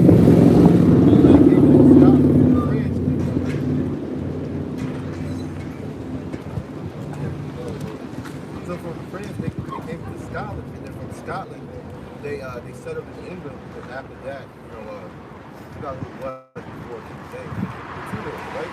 They didn't have a successor at that time because the male lines were dying. So they looked towards their cousins. And they found that they had a son. James. very cool. The Scots means black. Everything is it all comes back to really our people. And they lost it all. They lost it all. I believe everyone had his head chopped off. The person who ruled after King James got his head chopped off by Cromwell. Cromwell was on a mission taking down Jacob. Let's go back to Revelation 17, verse 14. These shall make war with the Lamb, and the Lamb shall overcome them. Right. Ye shall make war with the Lamb, and the Lamb shall overcome them. So right now, we know the Lamb is Yahawashi, the Lamb of God. Say there's anyone out here in this world not going to live in Christianity and who the world knows is Christ. So-called white people. This is also part of going to war with them. Totally having everyone on earth not even considering that's good, that this is the real images of our people. Alright? First you can see King James. But the Lord himself, Yahawashi, was totally his image and what he stood for. And that's why we're out here. Right? We're speaking directly against this. Alright? We're on the side of the Lamb warring with them. This is actually not turn physical. This is actually gonna turn physical right here very soon. You don't have a choice. The leaders of the society, you don't have a choice. You don't have a choice. We have to go to war with our King Yahawashi. It's going to end with this. It's going to end with Wells Fargo. It's going to end with Dragon Express. 7th Street. There's going to be no more evacuation for you here. No more escape routes. It's going to be complete destruction. Like we read in Isaiah, he's going to come with his chariots like a whirlwind. And when you think about a whirlwind, stuff is going all over the place. You got to duck your eyes. You might get hit by a 2x4. You might get hit by an axle of a semi-truck. You know what I'm saying? You get hit by a random brick. You get through. A brick hit you in your back. You know what I'm saying? 2x4 and then you get lifted up off your feet.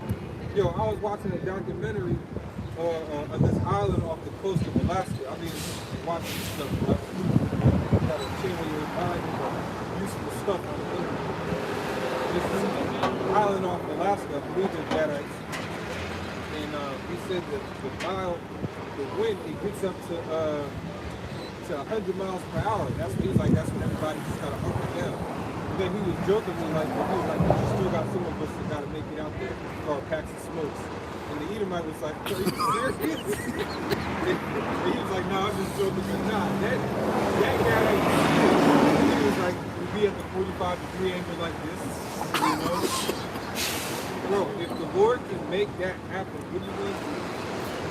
Now the chariots, when they show up, they can bring that wind. Who knows what power or wind or force is behind those chariots when they come like the whirlwind. So here in Revelation, with John is seeing, he's like, we're seeing the same thing that Ezra saw too.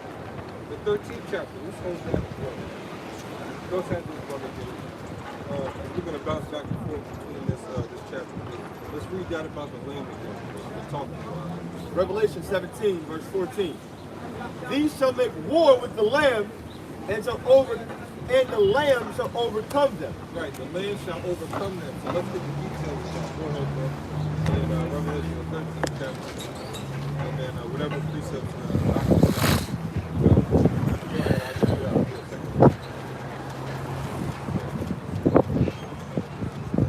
Ezekiel 38. Hey, bro, if you have precepts, don't wait. We start at verse 11. Thou shalt say, I will go up to the land of unwalled villages. I will go to them that are at rest. Right, the land of unwalled villages is this country right here.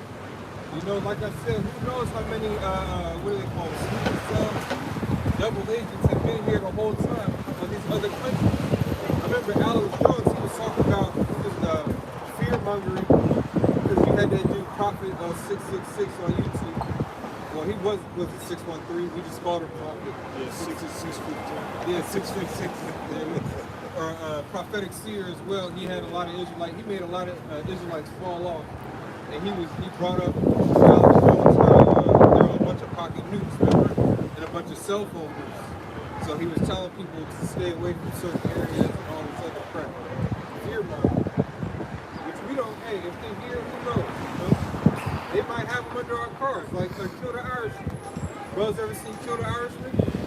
Where they just, there's one period of time where they would just assassinate Jake, I believe it was probably Jake's, killing each other, you know, by putting bombs under the car. So you just tried to whip up, you threw.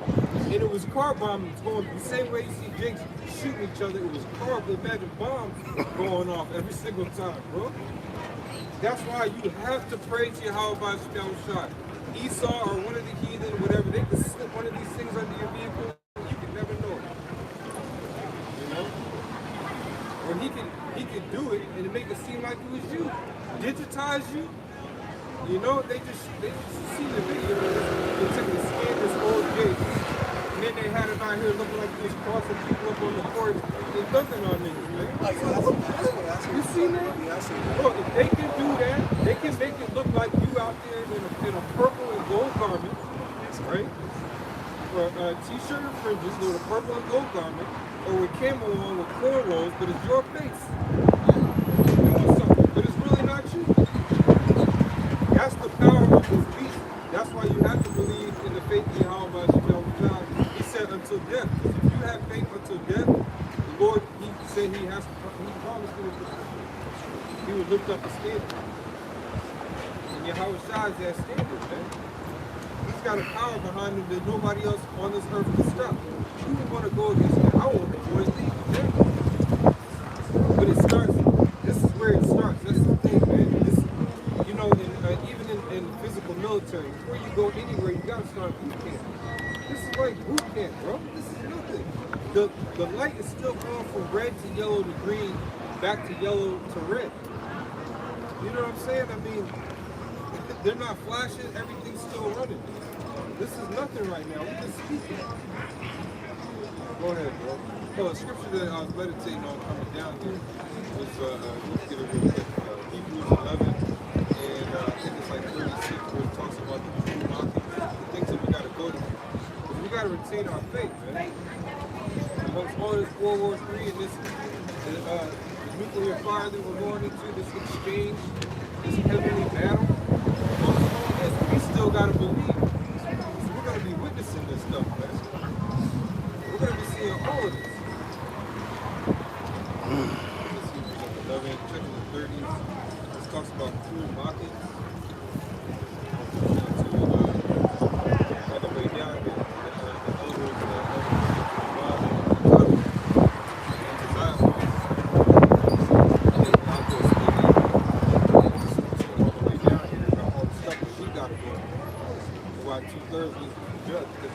They're going to catch that fire, man. The things that are going to be happening to us, it's going to seem like they're jacked up. But that's part of our fire. You know? Part of our fiery trial. This Hebrews chapter 11, verse 36. And others had trial of cruel mockings and scourgings. Yea, moreover, of bonds and imprisonment. Right, so we're going to have to go through that. The Lord talks about some of you, the devil shall cast some of you into prison. He's not talking about spiritual. There's fully operational prisons here called concentration camps. And they're hiring. Like actual positions. You can be a CO in here. You don't even need to speak English. That's what I'm saying. The problem goes back to what I was saying, man. There's probably a lot of sleeping cells. There's a lot of heathens that are just ready.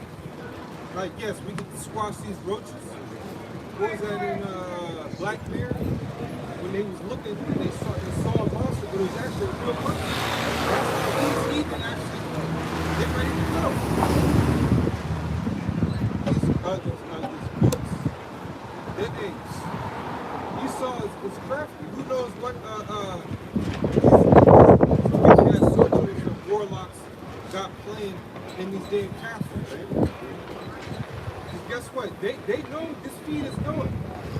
They sit up, I'm telling you, they got their task force for Great Millstone. Every Saturday there's a crew out there. You see y'all. You know y'all are out there.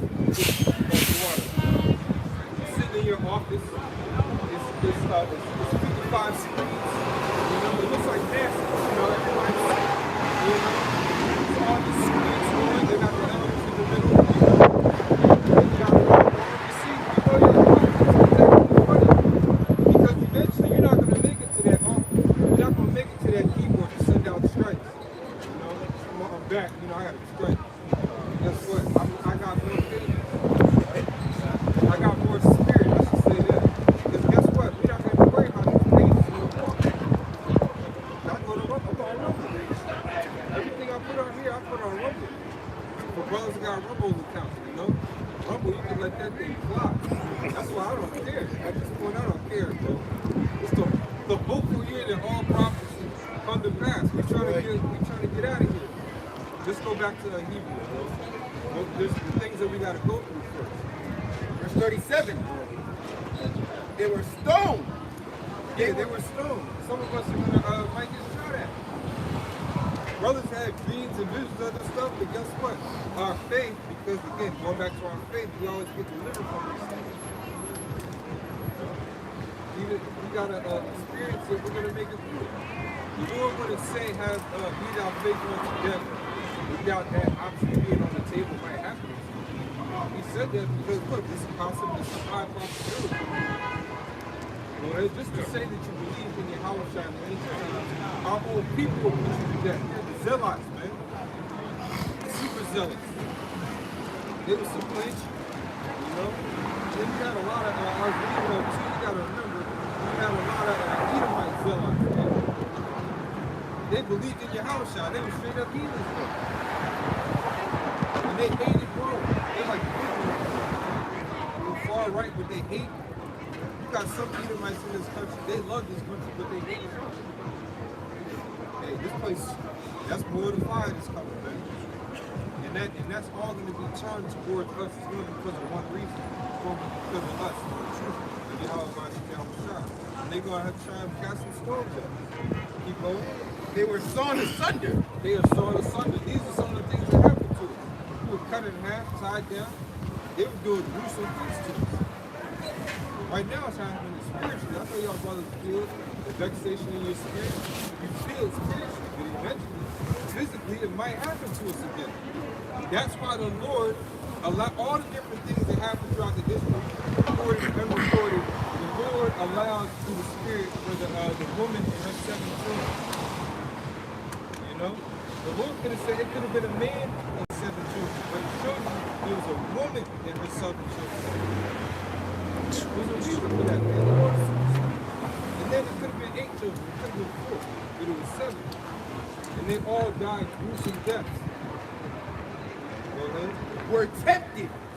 Were slain with the sword. Right, we're tempted. You might be tempted by family members, you might be tempted by the job. Hey, we need to relocate you to Thailand for a year and a half. you gonna say? What you gonna say to that? You know, some of us have had great offers from John, and we need you to relocate here for a while. You know, look, man, we're in the time of hastening. Get the hell out of here. You know. Go ahead, bro. They wandered about in sheepskins. And everything is with measure, because then too, a lot of these times, a lot of that mindset is more so to when we first came in the truth, because there wasn't some camp set up in some of these places. You know what I'm saying? Now if you got a relocation, you're gonna be somewhere, there might be a camp there. Because the truth has spread so much. You know what I'm saying? But somewhere remote, no, you're not. If you up the electric Yahawah, Yahawashi, you gonna catch that. They were tempted, were slain with the wandered about in sheepskins and goatskins. Right, they didn't have it with them here. You got these guys wearing the flags and all that stuff. That just makes you talk.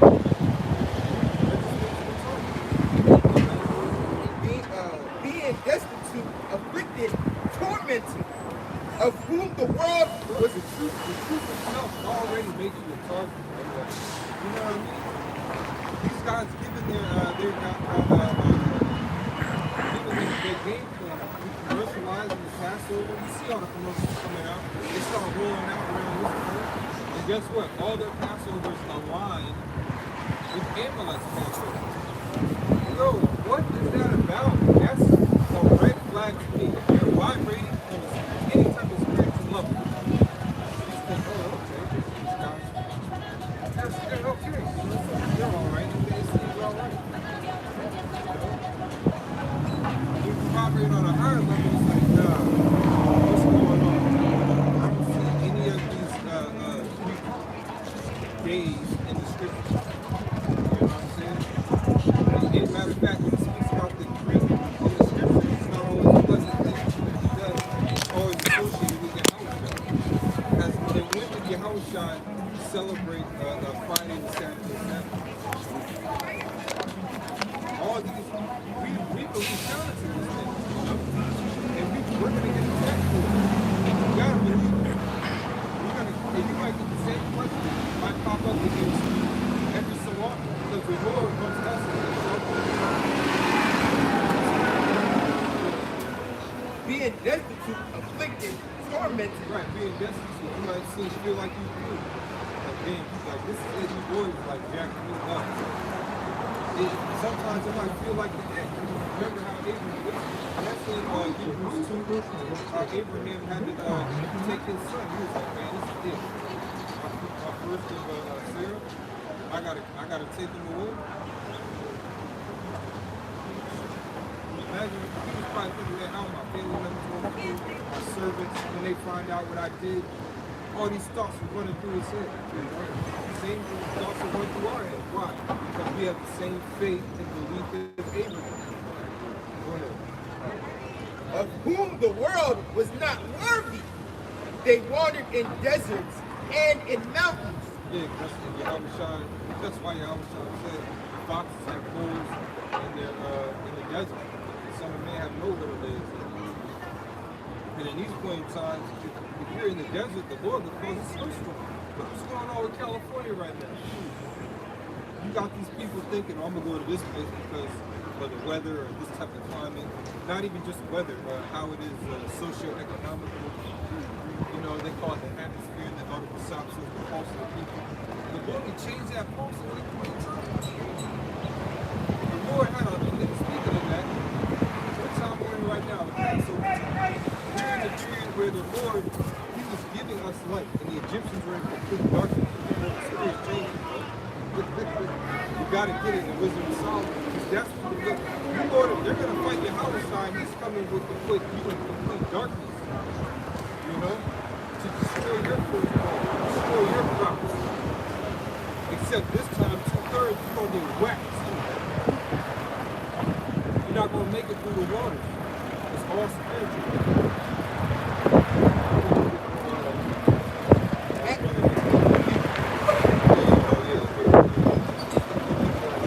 And in dens and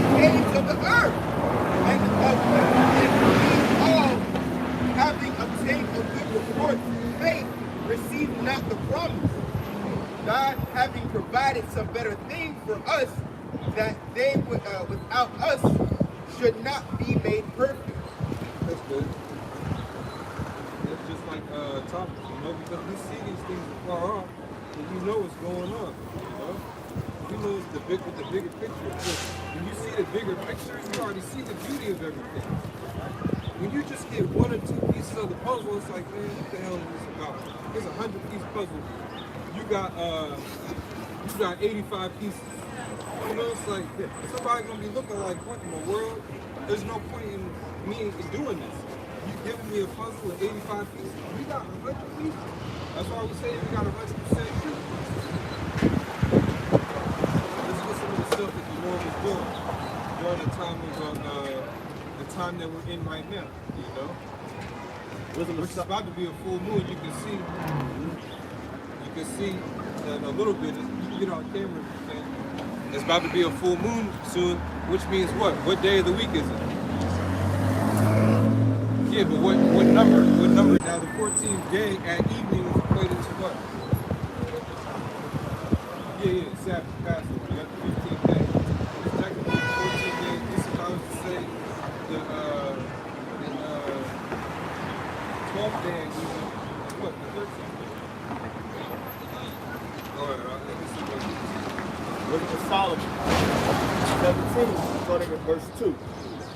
For when unrighteous men thought to oppress the holy nation, they being shut up in their houses, the prisoners of darkness, and fettered with the bonds of a long night. Right, the Lord is going to allow us liberty. The Lord said we're going to be pilgrims on earth, so that means we're going to be wandering around. We're not going to be shut up. If we're shut up, that means because Esau might have us locked up somewhere, or we're just somewhere temporarily. But to be shut up and just stuck, no. Unless you got us in prison, like the scripture says you call captive, we're going to be on the move. The Spirit's going to look. The Lord can pick up a whole entire camp and move it somewhere else if He really wanted to. He can move one or two brothers around just to feed a brother and move them back, just like He did with Yahawashi. Bro, the Lord's going to bring all of these things back. All these ways of delivering our people out of crazy situations. He's going to amplify the lives. Promise, the Lord Yahawah promise me. I believe it, bro. I'm willing to risk everything. Like literally. Go ahead, bro. It says, and fettered with the bonds of a long night, lay their exile from the eternal providence. For while they supposed to lie hid in their secret sins, they were scattered under a dark veil of forgiveness.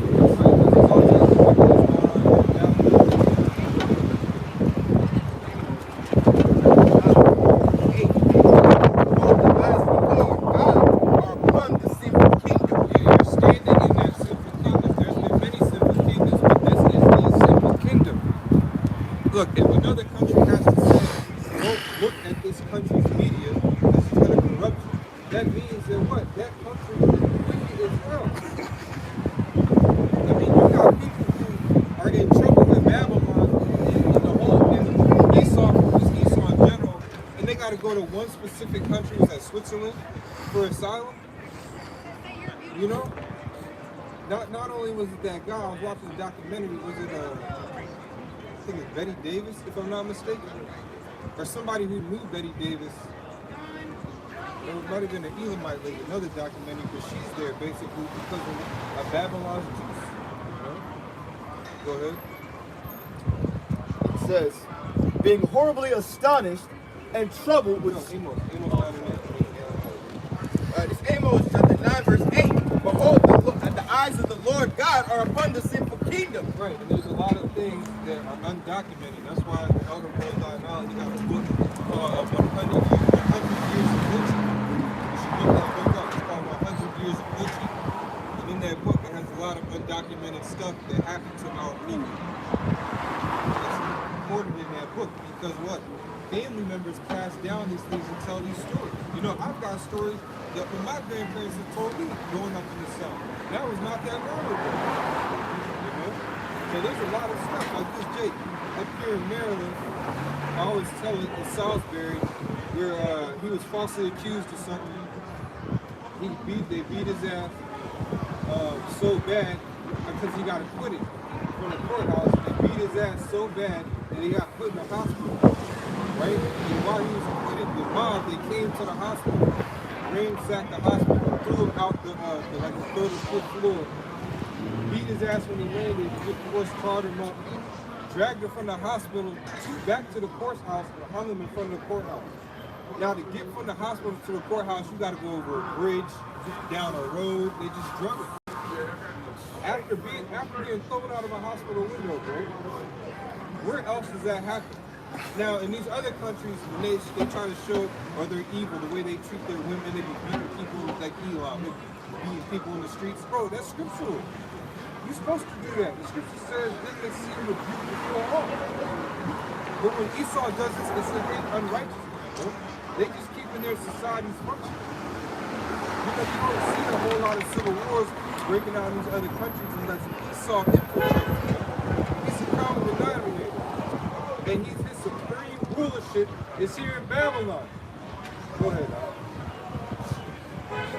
And I will destroy it from the face of the earth. The Lord is going to destroy America from the face of the earth. Right. Go ahead.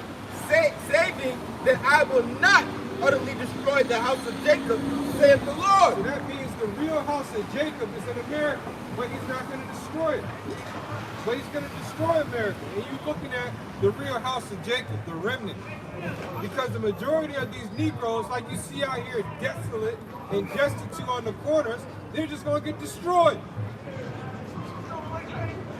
But we come out here every single week to preach this word no matter what, man. Go ahead, bro. For lo, I will command and I will sift the house of Israel. That's good. That's what the Lord's going to do now. Yeah, read the verse 10 actually. I will sift the house of Israel. Because like we said, they're going to get caught up with these plagues in Egypt. Yahawah's blood is not covering these people out here. These people are not getting their mind ready for the seriousness of the Passover. They're not in that spirit, you know? That's the spirit you're supposed to be in, man. They're not commercializing it, sensationalizing it, man. Like, oh, you have to come to this location. Now people, they gotta take off, spend all this money, you know, just to go to some godforsaken city in Babylon, you know? No, just keep it in the water. The $250 package, the $300 package, the $550 package.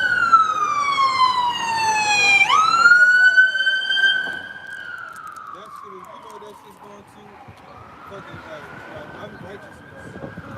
Chicken wings, you know, extra barbecue down Julio.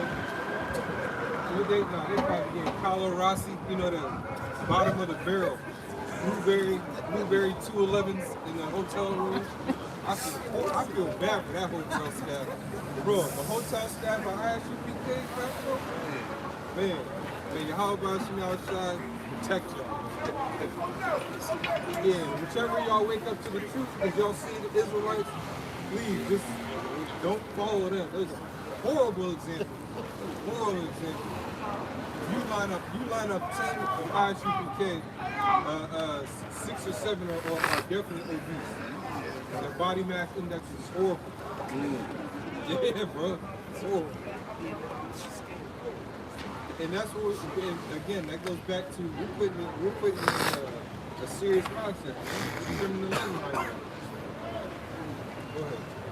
Let's go back to Wisdom of Solomon, chapter 17. No, finish Amos.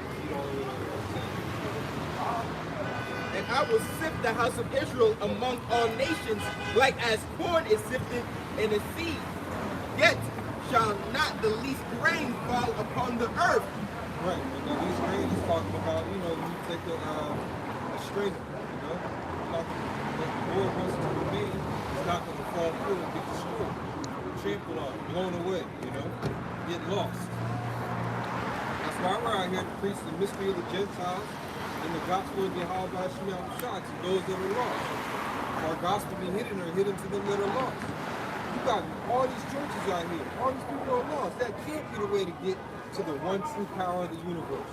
Everybody can just easily have access, or you can just come as you are, no that's madness. That does not sound. Oh, and his high holy day is the same as the ones in Israel who have gay pride parades? Nah, no way. No way, not at all. Go ahead. All the sinners of my people shall die by the sword. That's the point that I want. Read that 2 more times. All the sinners of my people shall die by the sword. 1 more time. All the sinners of my people shall die by the sword. You got to get it in by the little cross going in. Let that damn rain, bro. All the sinners of my people. All the sinners of my people shall die by the sword. Beautiful showed up across the street.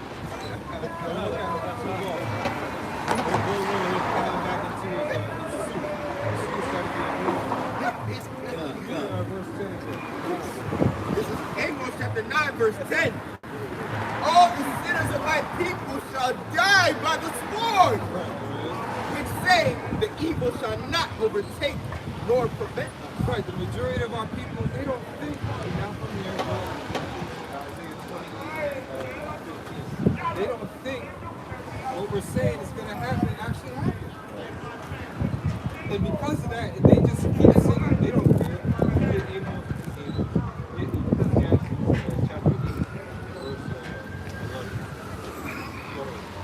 This is Isaiah chapter 28 and verse 15.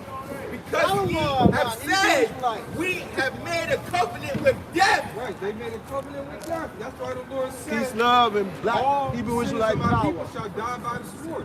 Why? Peace, love, and black Hebrew Israelite power. The evil won't overtake them. Peace, love, and black Hebrew Israelite power. What's popular in the Peace, love, and black Hebrew Israelite power. Right? How y'all brothers doing Our today? people don't think that that's coming. Eventually, you got to make a choice. How y'all brothers doing how today? you're gonna make your payment. Peace, my brother. How you doing today, man? And with hell are we at agreement. Right, and with hell, Come on, bro. right now you got what? I don't get no greetings. Like how in Babylon, it's just going to be one long Hebrew Israelite fire forever. bro. And this is going to be where that. So part of the earth is just going to be on fire forever. What type of covenant, what type of agreement would you want to make with that? Or not only that, but a place where you go and you burn forever. That makes sense. Like one time, the Lord sent you somewhere forever and earth. That's unrighteous. That's what's going to happen, bro. On the day of judgment, bro. That's what's going to happen to you. Won't none but Islam be accepted for you, bro. You're not a Muslim on the day of judgment, bro. You're going to burn in the hell fire, bro. Come out of that Babylon Bible, bro, before it's too late for y'all, man. Come out of that Babylon Bible, bro, before it's too late for you, bro. He's in control of the military. You know the white man is a liar, bro. Look, you could be winning. How you gonna say you the white man is a liar? You got his Bible in your hand. And you could be on the losing side. Can't believe the white man is a liar. You didn't believe the Bible. They have it both ways. That's a contradiction. That's why they put it in movies. Contradiction, bro. Esau's always doing that stuff. You can't believe the white man is a liar and then say you believe the Bible. That don't make sense. It shall not come unto us, for we have made lies our refuge. Right. How you remember, man? People that played coming, right? Long time ago. And everybody got locked down. I'm playing for questions. Y'all know how I do. Again, what? More even worse is going to happen. Can you tell me about the earth could open Genesis, up like the book of Genesis? The book of Genesis, 17:6. You know? Can That we go to whirlwind the that book we're of speaking out, Genesis, 17:6? What if the Lord bring a What 200-mile makes Ishmael from here and it's sustained for 30 minutes? You tell me that. Bro, everybody in D.C. would be in Can anybody tell me that? You know what I'm saying? Everybody in Maryland would be up in Ski Liberty. You know what I'm saying? The top of the show. What would you do that? Just displace everybody in the whole way. And that's what he's about to do. Look what's going on in California right now. It's snowing, bro. They don't know what to do with all that winter weather. So that's destroying a lot of crops. And this is the beginning of spring when you're supposed to sow a lot of your seeds. So the Lord, he can have this. Can I get a couple questions We don't know how long. for a donation? Go ahead. Can we get a couple questions to ask for a donation? This is Sirach 36, starting at verse 5. And let them know thee, questions we have asked for known thee, donations. that there is no God but only thou, O I got God. donations Show for new questions signs. answered. Right, the only God is the God Yahawah. Donations for Right, questions and answered. Yahawashi. Hey, bro. Those are the only Hey, gods. Go bro. Hey, ahead. bro. Show new signs Hey, and bro. make I other like your strange haircut, wonders. man. Right, I love show, you, it man. says show new signs. your haircut, oh, you bro. know what? There was a new sign. There was It's a all right, new, bro. I love you, secret man. turned up. I don't know My if you man, know bro. It's a new, Hey, bro. I some type love of you, sea bro. dragon. They said it's very My old. man, It looks bro. like a big squid. Look like But you it's ready to all- come to it's like Islam, orange. come to It goes success, from, bro. Yellow, it fades. Come out of that right? Babylon It goes from Bible, yellow bro. to orange, You almost and there. it fades, bro. You And looking it, good. things are washing up on Come out of shore. that Babylon Bible. Now that's just under You the be ocean. alright. Imagine what's in these Come to places. Islam. And how the Lord can just Bruh, change the weather. Like, Allah you will right accept you, now, bro. the sun and the moon are looking at Come each on, other. man. You don't, this It's the doesn't last always revelation to you, bro. happen, you know? With them I being ain't this lying close, to you. I ain't the being white up man. at the I ain't same gonna time. lie. This I love almost you, to man. me I ain't in the my white life, man. I'm not gonna this lie only to you, started bro. happening when I was like a teen. That Bible? I don't it's remember been the sun and the tampered with, moon bro. always being Everything this in there close. you can't believe it. Go ahead. Read in the Bible, bro. To show new signs and make other strange wonders. Oh, also the birds When y'all dropping gonna out of let the y'all sky. brother be The animals person washing up on the shore. crucified? Remember, it was a couple of years ago in Nigeria, the sky was completely red. I don't know if it was some type of dust storm or something, but the sky was completely red. And that same red sky has happened in that area a few times, but only that area. Now imagine what's going on in different remote places that doesn't get media attention. You know? Oh, like that island I was talking about where the 100-mile-per-hour winds off the coast of Alaska. He said in some of the remote places, the ancestors, her great-grandmother, were telling the stories of different spirits that they would see. And how if you see them, don't pay them any mind, but you just can't show them no fear. It's just where they've always been. You know? Go ahead. You got cattle dropping dead. Hey, this is a Tesla walking in, Aki. Go ahead. To show new signs and make other strange wonders. Glorify thy hand and thy right arm. Right, that's Yahawashi. The Right. hand and the right arm of Yahawah is Yahawashi. Why would you think God would have us? That they may set forth thy wondrous works. Raise up indignation and pour out wrath. Raise up indignation. Indignation is righteous anger, right? It's righteous anger. That's the definition of indignation is righteous anger. And the Lord has righteous anger against his place. Look what he did against his people. The only solution and the real solution is to destroy this place. All the wicked Israelites that want to take part in the destruction of your own people and the uplifting of this place to destroy you and the enemy, to make them miserable. This is one of the cities that Baruch referred to. Miserable are the cities that had their captivity. This is one of the cities. And Baruch was a scribe of Jeremiah. What does Baruch's name mean? It means blessed, right? So it's spiritual. Out of all the men, the Lord allows a specific amount of men and a specific amount of stories to be written in these scriptures so that our faith can be retained, man. And that's how we're going to operate. We're just going to keep reading through the scriptures. That's how you get rid of little work, man. Yeah, go ahead, bro. Let's take away the adversary and destroy the enemy. I had a feeling, bro. Something said it was going to be one of them days, bro. Did I say that? Yeah. Brother, I said it earlier. I was just on the way to camp, you know? It was something, bro. Last night, my Friday night routine is, if it's not the Sabbath, I'll hit the gym, but while I'm in the gym, I'll listen to, I'll watch Dallas. I always watch Dallas on Friday nights when I'm working out or after my workout with my nightcap. And the elder Ariala was saying the same thing when he was on the way to camp. He was saying, for some reason, he just felt angry. Like, he was just upset. Shit, man. I was kind of feeling like that too. You know, I'm not even at camp yet. I'm like, he was just, but the thing is, it's felt throughout the body. The body, we all feel, we all move as a unit. We all feel collective. That's why I said the affliction you're going through is accomplished in the brethren that are in the world. You know, sometimes you may feel like that because there could be a brother on the other side of the earth who's catching hell in his job from the heathen. He can't express how he feels, but you feel it. Don't lose sight of that. You know what I'm saying? And when you're in that moment with that brother, and you can't lash out, know that there's a brother that, hey, he's feeling it. You might not be going through the same thing, but Hey, we feel it. Go ahead. Last verse. Yeah. Sirach 36, verse 8. All right, and then on the video last night, they were dealing with hell out there. Well, while they were out there, I think it was some demon. Some demon came past the camp. Some shit. I did something crazy. Yeah, some guy, some junker. I think it was a junker. Go ahead. But y'all should, if you don't watch the videos on Friday night, that's where it's at. You gotta Tazarah. Go ahead. You gotta go look up Tazarah. You gotta look over Tazah, Ara, and Ha. Put that together. Look that up. Verse 8 says, make the time short. If you don't know it by the time we wrap up and salute, remind me and I'll tell you. All right, the context of why I asked you. Go ahead. Make the time short. Remember the covenant and let them declare thy wonderful works. What's the previous scripture? Wisdom of Solomon. And then you oh yeah.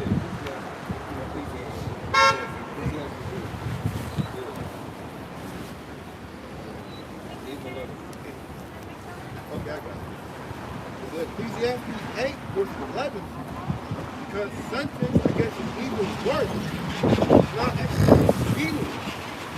Therefore, the heart of the Right, sons the Lord, the scripture said some men count slackness. The Lord is, it seems like he's taking his time, but he's not. Because the Lord, to the Lord, we're already in the kingdom enjoying it. He said tears will be wiped away. That means he's seen that and that's happened already. So that means the Lord's already, he said, I declare the end from the beginning. That's the mindset that we're in. But you got some men, they count slackness. Again, going to the sensationalizing.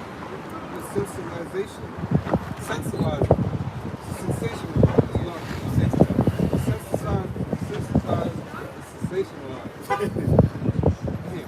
Right. We gotta have, you remember one, you remember the other. The Passover, man. We're in Passover season. That is not to be tolerated. That is not to be tolerated. If you're gonna record anything, you do a class on the mindset that we're supposed to be in during the Passover. And you cut the stream and you do the service. Don't be giving out these this location. You know, you go on YouTube right now, type in ISUPK Passover 2023. I believe they might have a commercial out. And IUIC, I don't even follow GFCC. They might have a commercial out too. They're into so much crazy. After I found out mermaids, I fell off. Once they said mermaids, I was like, man, no.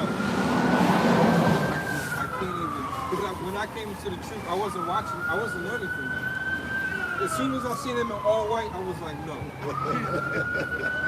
I was like, no, I'm not doing this. I just came from this in church. I was seeing ushers in all white. Like, if you're in all white, that means no, no, you're not. The world is called Yahawashi. I mean, you're not Yahawashi, the world called Jesus Christ. What'd you say? Yeah, bro, I'm going to all white parties in the world, you know, and shit like that. I'm like, nah, man. I don't want no form of the world. You know what I mean? I just fell off from that shit. Otherwise, there used to be another guy that always talked about police disappeared. He was in Jersey, I don't remember his name, but he had a gun on him. And it was like a big gun, and it was all the way to the top. It was man, but they always had a nickname. Lord willing, I'm gonna ask him. He used to be with Bubble Lock. Yeah, they're all disappeared. They all disappeared. Well, Bubble Lock is still out there with his eyes.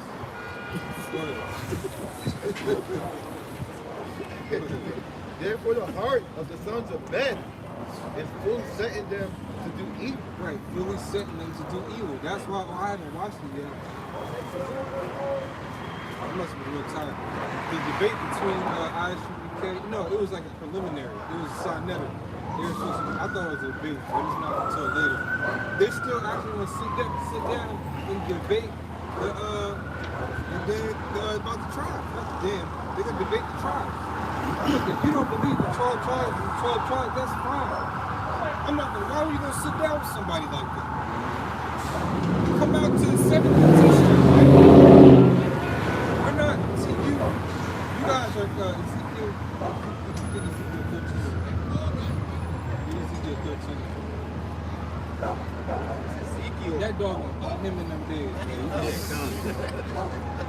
that on camera, bro. Yeah, that dog gonna eat him in them days, bro. You can zoom in too if you can, 2 fingers. Yeah. He gonna eat him in them days, bro. Hey, the scripture says we're gonna be in league with the beast of the field between the 6th and the 7th trump. So what does that mean with everybody else? They're gonna be in disagreement. If you were anti-Messiah right now, that means he's gonna be anti-you when all hell breaks loose. And the Lord will put a spirit in that dog to climb that fence. I've seen pit bulls climb fences higher than that.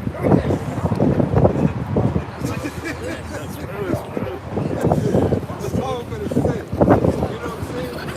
They do what they need to do. I'm telling you, I'm praying for good boys. All you brothers live in the greater DC area. Really escape. And but we're not going to worry about that. And those times, we'll be able to, if we want, speak with the pit bulls and tell them, yeah, climb that fence and chase that pack while I can grab this can of beans to help the brothers out. You know what I'm saying? Boy, that's the power that we'll have. Ezekiel chapter 13, verse 1.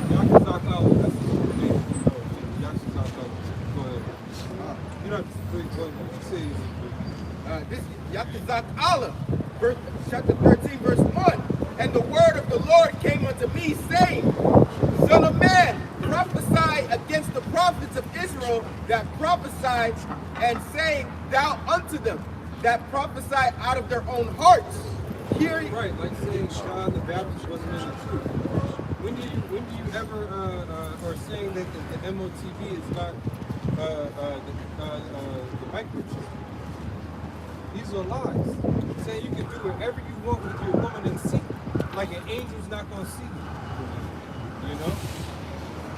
To say you have to always wear your fingers no matter what. And if you don't, that means Yahawashi can show up and now you're damned to burn forever in the third heaven. Look, that's wild. How would you want to be in that mindset? Right? Those are lies. And the word of the Lord came unto me, saying, This was a virgin birth. They just been teaching the church. In Matthew 7, all lies. Son of man, prophesy against the prophets of Israel that prophesy, and saying, Thou unto them that prophesy out of their own hearts. Hear ye the word of the Lord. Right, because they just be winging it. Look at Wi-Fi, man. Wi-Fi is oh man, they freestyling. You ever see that parody? They say it's Gucci Mane freestyling, but it's not. This is retarded Judite freestyling. Y'all know what I'm talking about by the chalkboard. That's those guys, man. And it's terrible. It sounds horrible, man. Go ahead. Thus saith the Lord God, woe unto the foolish prophets that follow their own spirit and have seen nothing.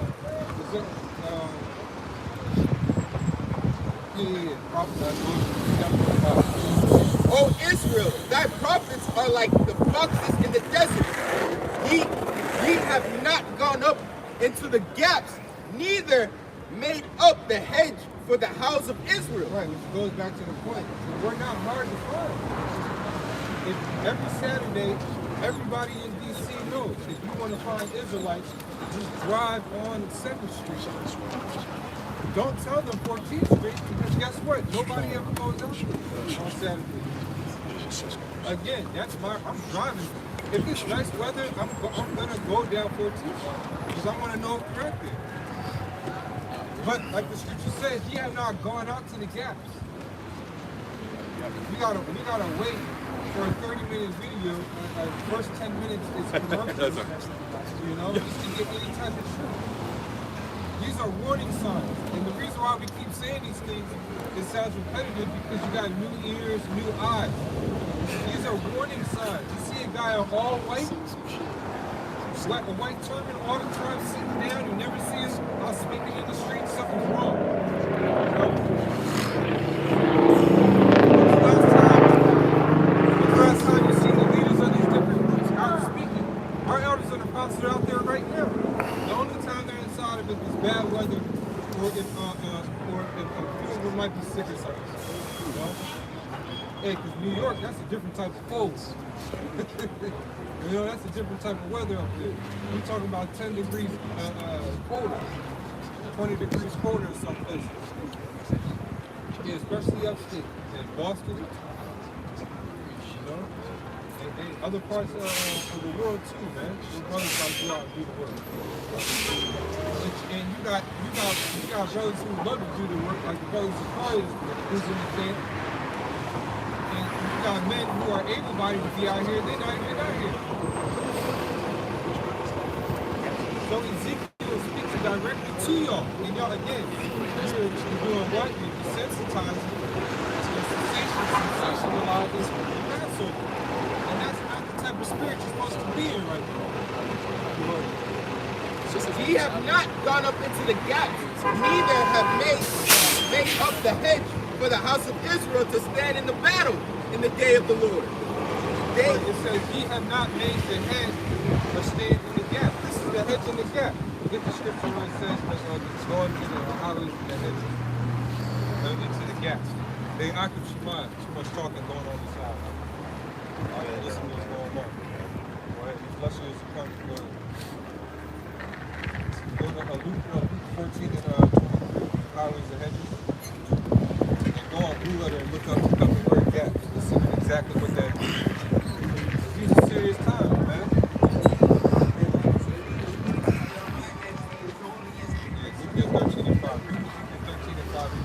This is Ezekiel chapter 13, verse 5. Yeah, because you got to remember your job. This is not no light thing out here, you know? This is complete madness. Anything can happen at any time. This is the like the 5th or 6th time the police have gone by.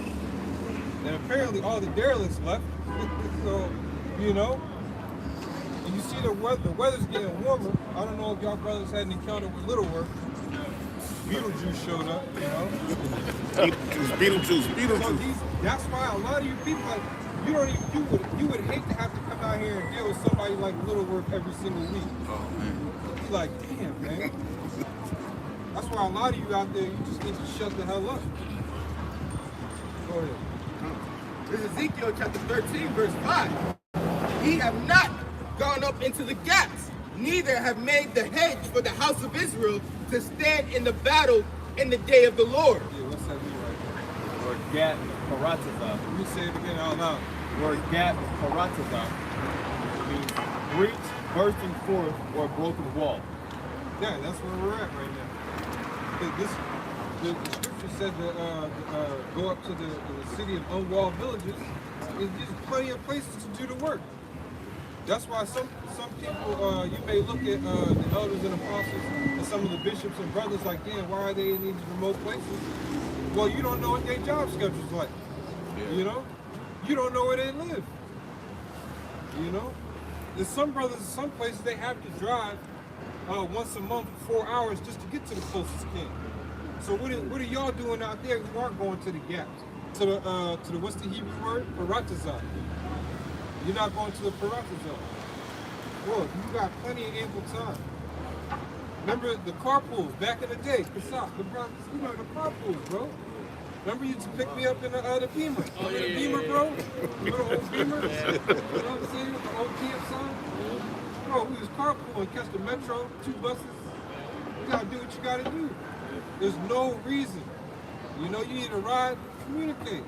Text, even if it's last minute, yo, flat tire. Ship, okay, cool, got you. How much time is left to camp? All right, there's plenty of time. So why? Hey, if you're too far out, all right, stay where you at, do a video. You know? Go ahead, bro. Since you go out in the hours and the edges, you might get that.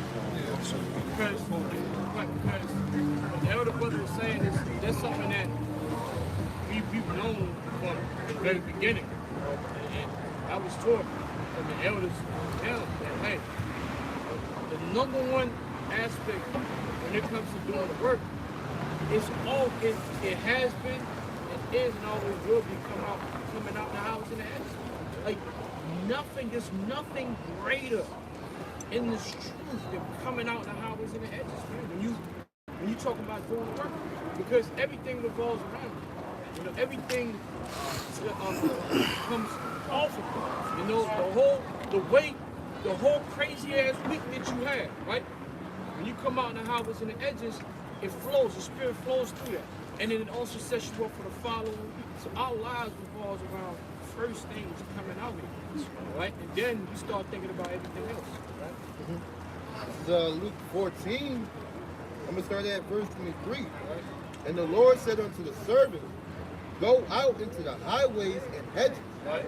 And compel them to come in, that my house may be filled. But and the gaps, you know, that's the thing, you gotta go into the gaps. But of course, more than just going into the gaps, you gotta go into the gaps with the right doctrine, right? Because you do have individuals that have gone in the, you know, they've been in the gaps for 10, 20 years.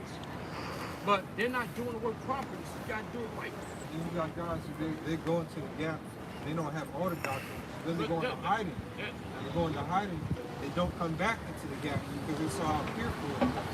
Yeah, You know what I mean? you have, what's that, guys that take off during the winter time, you know, fair weather prophets. You know what I'm saying? So you got guys like that.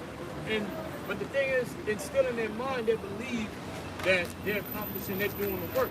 That's why, like you were saying in the other camp, it's going to be a shocking result as far as who gets beamed up and who doesn't. For a lot of these so-called Israelite teachers, right?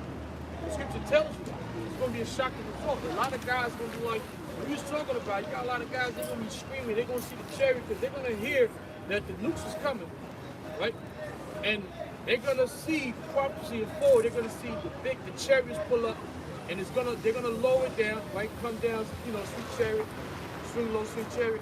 They're gonna see that, and they're gonna see beams. They're gonna see Jake get beamed up. But then they're gonna see the chariot go back up in the atmosphere, and they're still here. If he's talking about it, imagine that feeling. You know what the hell is coming. You know what the hell is gonna happen to you, right? When you see those chariots go back into the upper atmosphere, and you still here. And you sitting there screaming the name of Yahawashi through your lungs, about to go crazy. All of you so happy, you're like, man, this is it. And then they come down, and then they go back up, and you still here. And you know the noose is coming. Come on, man. I got it. This is Matthew 7. I'm going to start at verse 21. Right?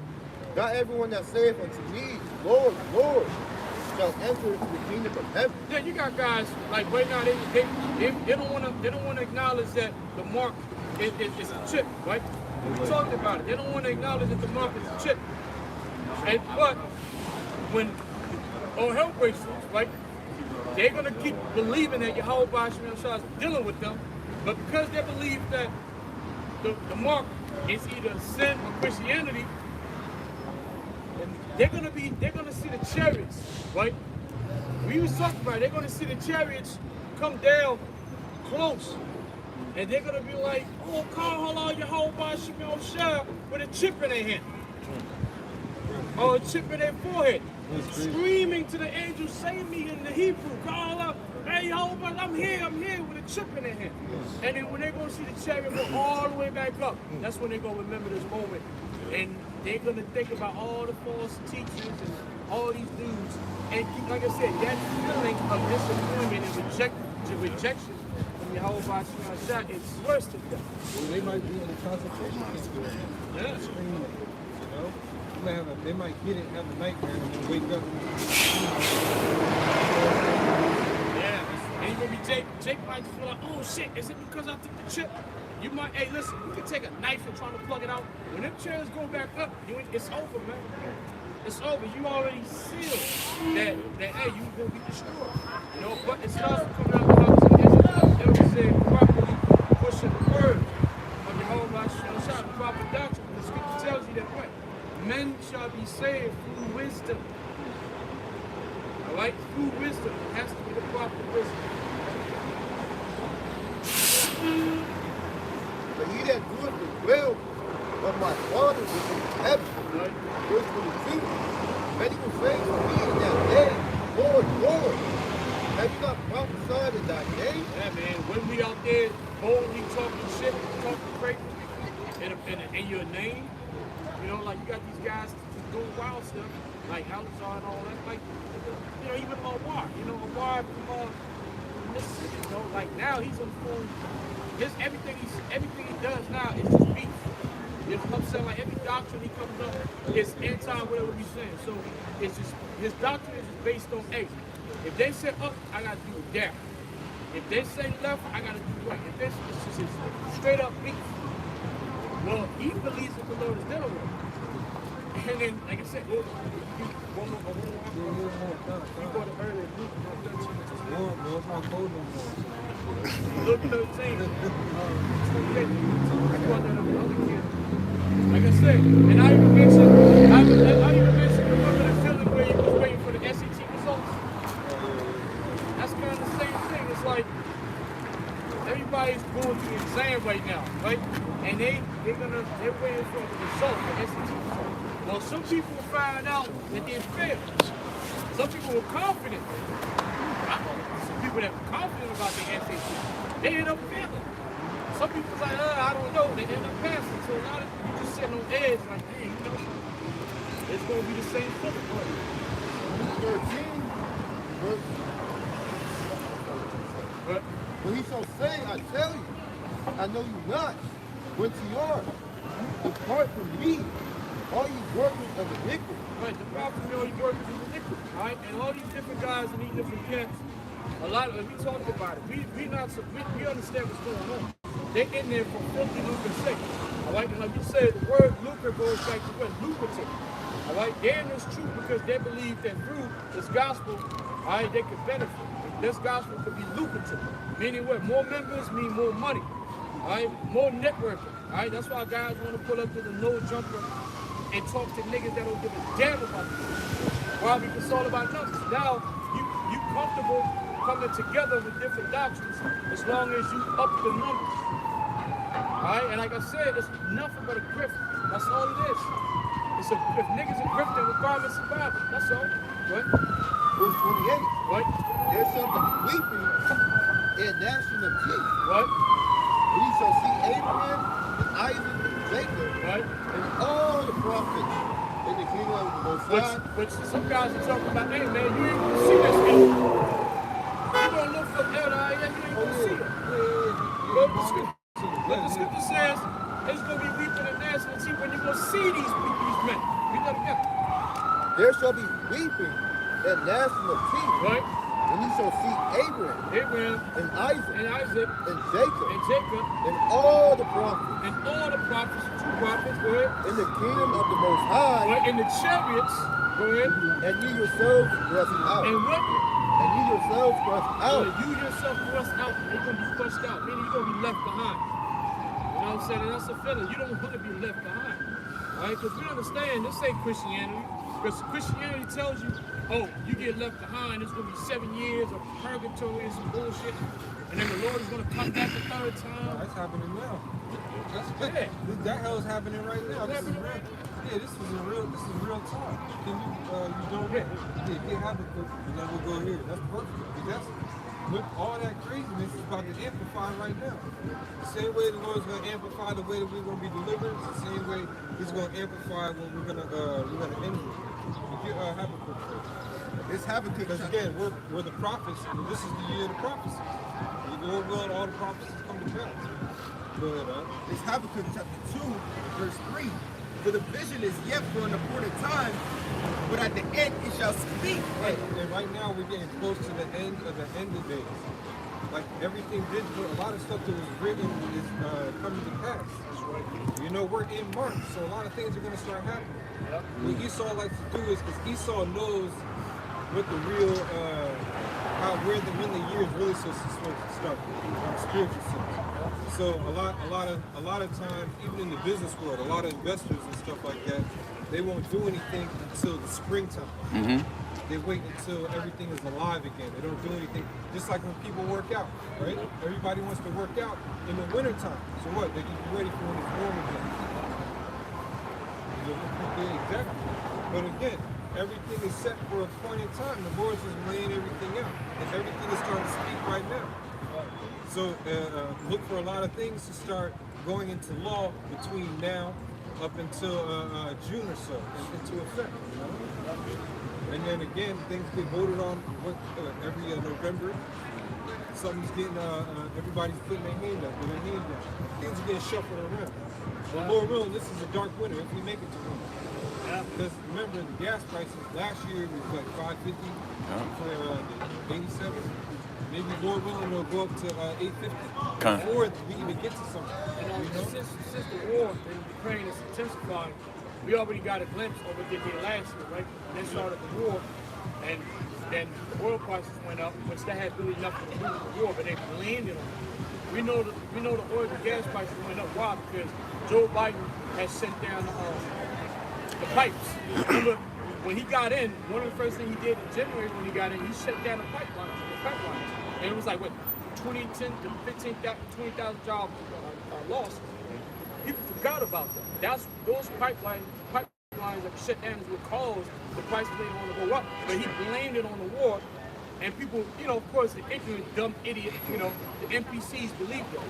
So, but we know but that's how they move. So now that the war is intensified, where Russia really starting to get a little bit more serious, I perceive a real crash and really blink the Russians, you know what I'm saying? Russians.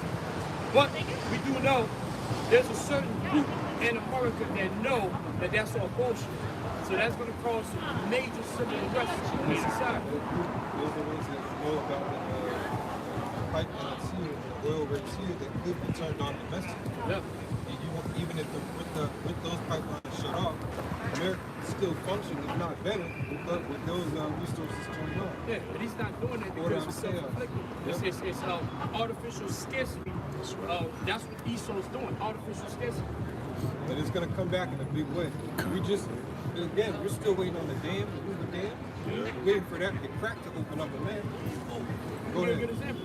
When you go back to ancient Rome, I think it was a Roman politician. He rose up into the ranks. I think his name, if I'm not mistaken, is Crassus. I think it was Crassus.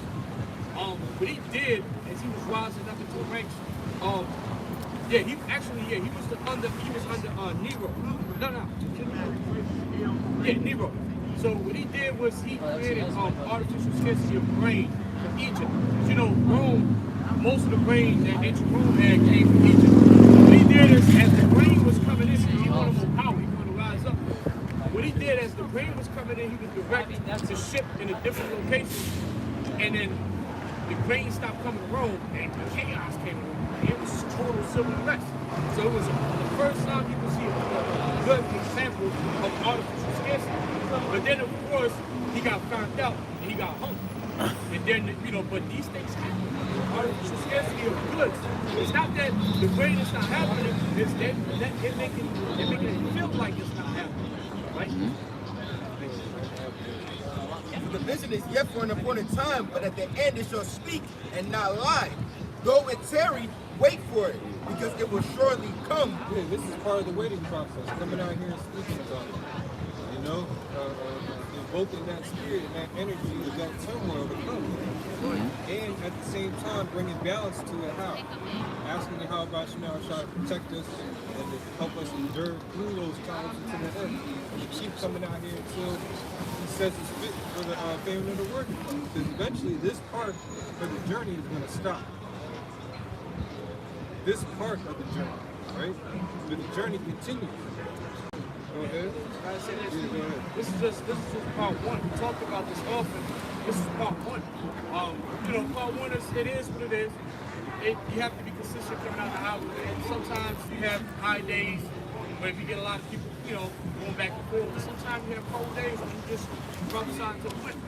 But you gotta do what you gotta do because you're being built up. You're being built up for part two of the journey. Which we know what that's gonna be like. We talked about context again, the book of Eli, when things are a lot more different. When death is truly around the corner. Right? That's what we're being built up. We've been built up for that moment. Right? It will not tarry.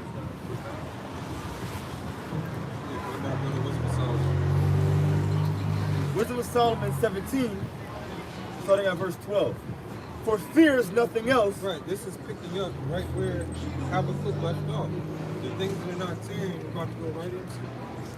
but a betraying of the succors which reason offereth, and the expectation from which. Read that one more time. Wisdom of Solomon 17 and 12. For fear is nothing else but a betraying of the succors which reason offereth. Right, and that's, see, right now, those guys, they're not fearing the Lord.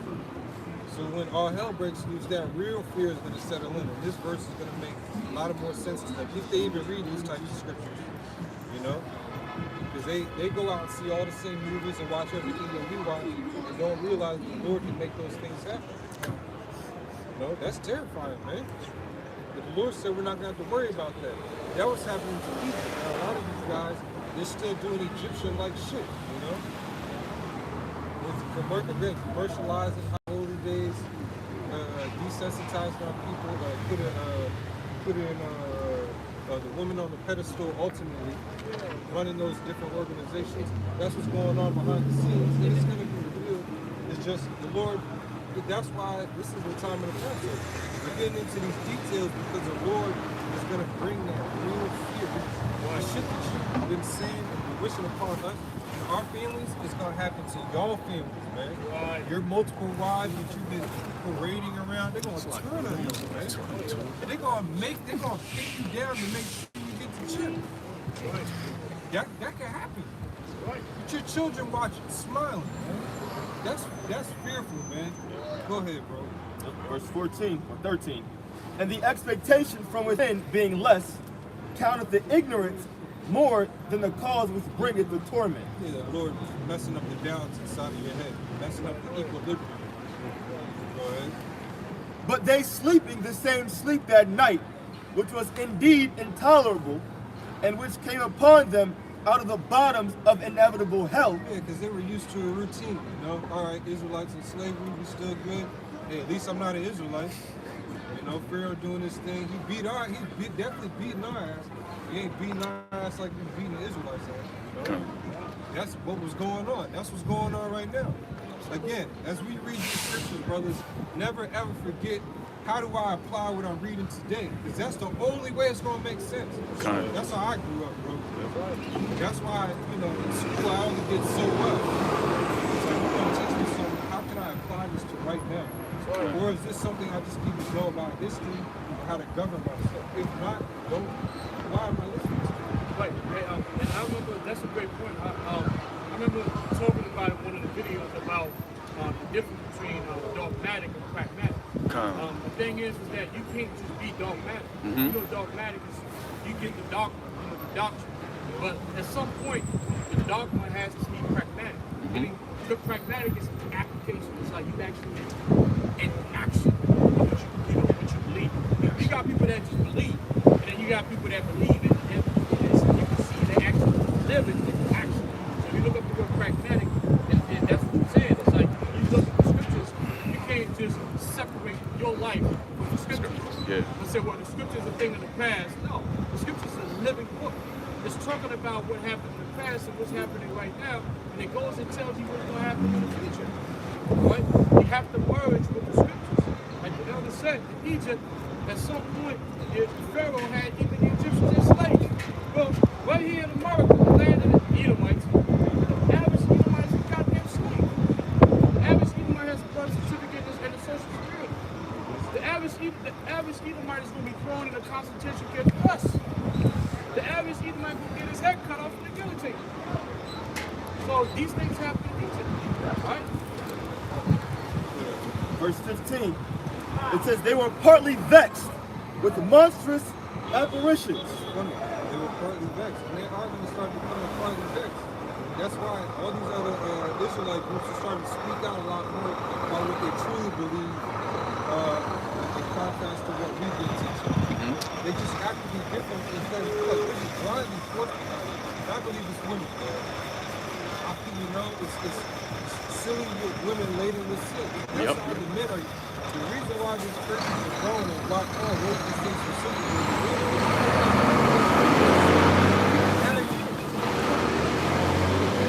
that's why the Lord is going to send confusion, because that's what women are. People are confusion.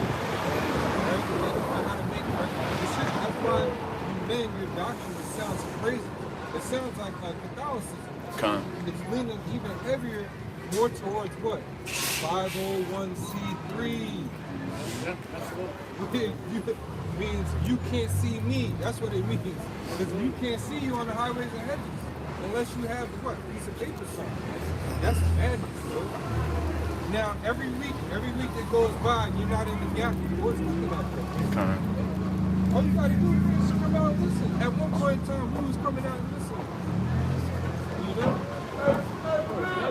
The Heavenly Father, but you have to understand, one of the primary reasons why you have the first and second amendment, freedom of speech and freedom of assembly, right? You have, that's called freedom of speech and freedom of assembly and freedom of what? Religion. You don't need no debate license, though. You have to, that's why the Lord made Esau really go hard, which Esau's so proud of that first and second amendment, he doesn't even understand ultimately the Most High made him be so glorified so that we can use that if we should by 12 people. So we don't need no license. If they pull up, we said, man, what about our amendment, our rights?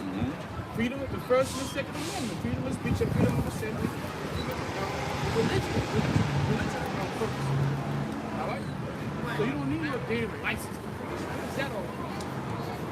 But see, you're doing that because 501c3 has to do with the community. And the community deals with the spirit of Baal. That means you're talking about helping blacks and Hispanics. That's why they always talk about black this, black that. You're not really dealing with Israel the way the Most High wants you to deal with Israel. Psalm 91, so verse 10. This is the license scripture. This is scripture we've always been using. We will always continue to use the answers why we're out here. What it do? Go ahead. I get right to the point. Verse 11. For he shall give his angels charge over thee to keep thee in all thy ways. Remember when we read this when Comfy and those guys surrounded us. Remember that? We kept reading this over and over again. That dude, Comfy, who both have speaking on and showing videos of High Priest Yahawah, his sect and his church down here, they surrounded us in a semicircle to like block people off from seeing us. And that's the scripture that we kept reading over and over again. That's right. Until they left. Go ahead, bro. And even if we weren't going to fight or anything, this is literally what we did. We just read the scripture over and over again. That's the same way you saw we got little work of out of here. It's the same. That's what I'm saying. This is a test for y'all to lock in. If you just read the scriptures, the demons will flee. Go ahead, bro. No. It's Psalm 91:11. Psalm 91:11. For he shall give his angels charge over thee to keep thee in all thy ways. Right, now the angels are here, we just don't know where they are. You know, there's at least what, 30 brothers out here? Yeah. There was at least 30 angels. Yahawashi said it. Where 2 or 3 gotta be. Yeah, 2 or 3. So Yahawashi is definitely here. We got the scriptures, because you got a lot of people there walking around with the scriptures, but they don't have Yahawashi. They walk around with the same book, they don't have it. And there's 2 or 3 of them, but they're not gathering in his name. So every time they're gathered, that means what? Some other entity is being connected with them. It's driving their thoughts and their energy. That's why you can't be linked up with Egypt in these times, man. You're gonna get caught out there. You know? Like, go ahead, bro. Psalm 91:11. For he shall give his angels charge over thee to keep thee in all thy ways. Right, that's why we're able to come out here and do this week in and week out. Esau can't stop it. Go back to Wisdom of Solomon. Wisdom of Solomon 17, verse 15.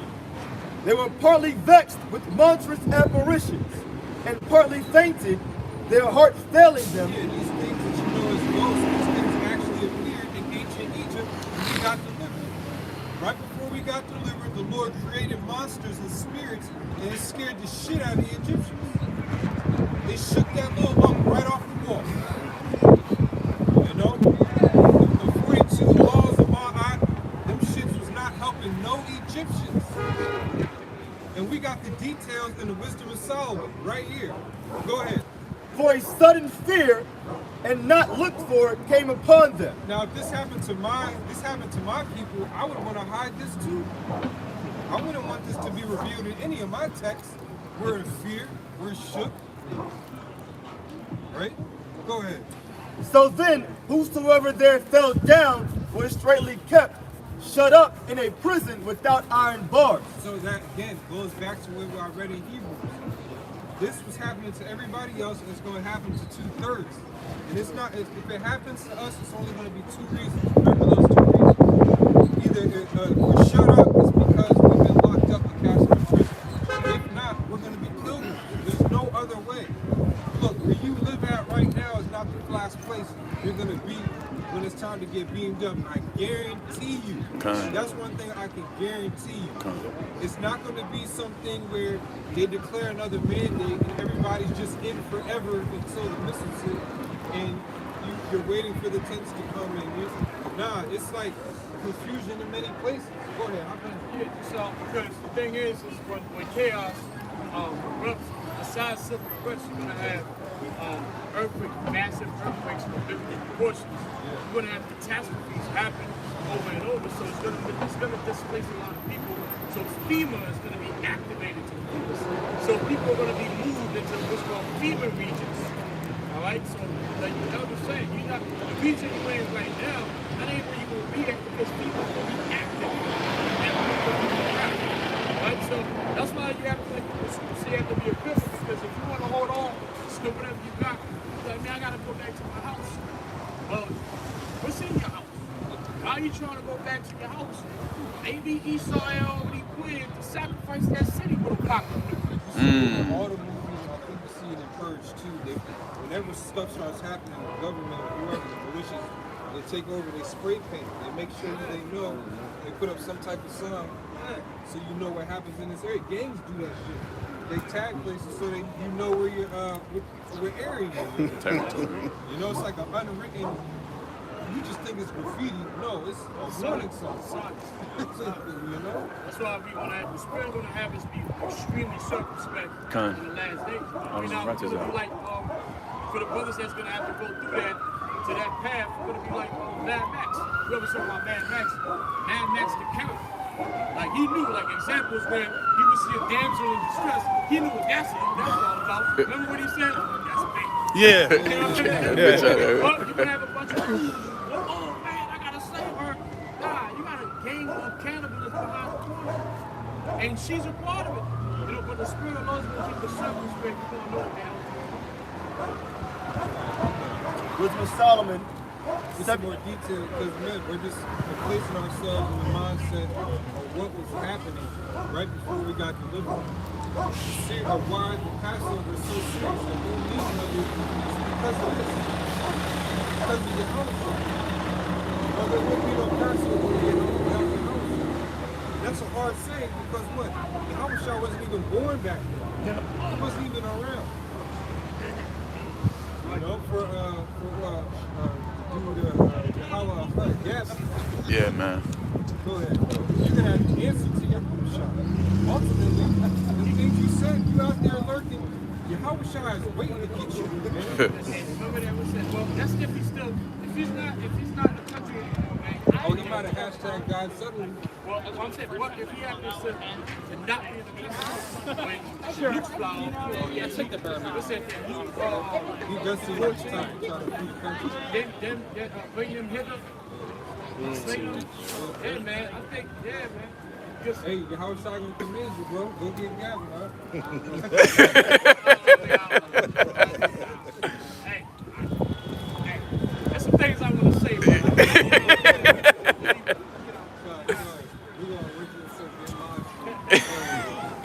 Wisdom of Solomon 17, verse 17. For whether he were husbandman or shepherd or labor in the field. Right, all the cornerstone owners, all these other heathens, even some of our people, all these businesses, it's all going to stop. Like it says, the grind is going to cease. How are you going to open up your place when you got no damn power? That means no more nail salons, no more malls, no more gas stations. Right. You can't get no pump running through there. What you going to break up the concrete underneath? You know? No more of this, especially. That's going to get raided. That's going around. Look, it's going to be malicious. Set a trap for it. We need to get the resources. Stuff it down with 10 minutes. There's not going to be no time trying to really be stripping stuff down, trying to create stuff. Everybody's just going to be trying to keep moving. It's going to, especially in an area like this, there's way too many people. You know? Yo, imagine you get that pulling up to your crib, you know, and then you thinking they're here to help you, just the Raiders. Yeah. They come out of that joint with patches in their eyes with guns. Wow, this could be all types of crazy. Our brother was 6 brothers in the back. Shoot, you never know. It's a 7. Go ahead, bro. In verse 17 it says, he was overtaken and endured that necessity which could not be avoided. For they were all bound with one. That's why it says the Lord is not, some men count slackness, but the Lord doesn't. We didn't finish the latter half. I'm not going to finish it. What about Ecclesiastes 8? Now you got to read verse 12. So we only read verse 11. Verse 12 is very important in Ecclesiastes 8 because it tells you what he's going to do. Alright? Because these people, they really think that the Lord can't make Casper the ghost appear and not be friendly. Remember, Casper was a friendly ghost.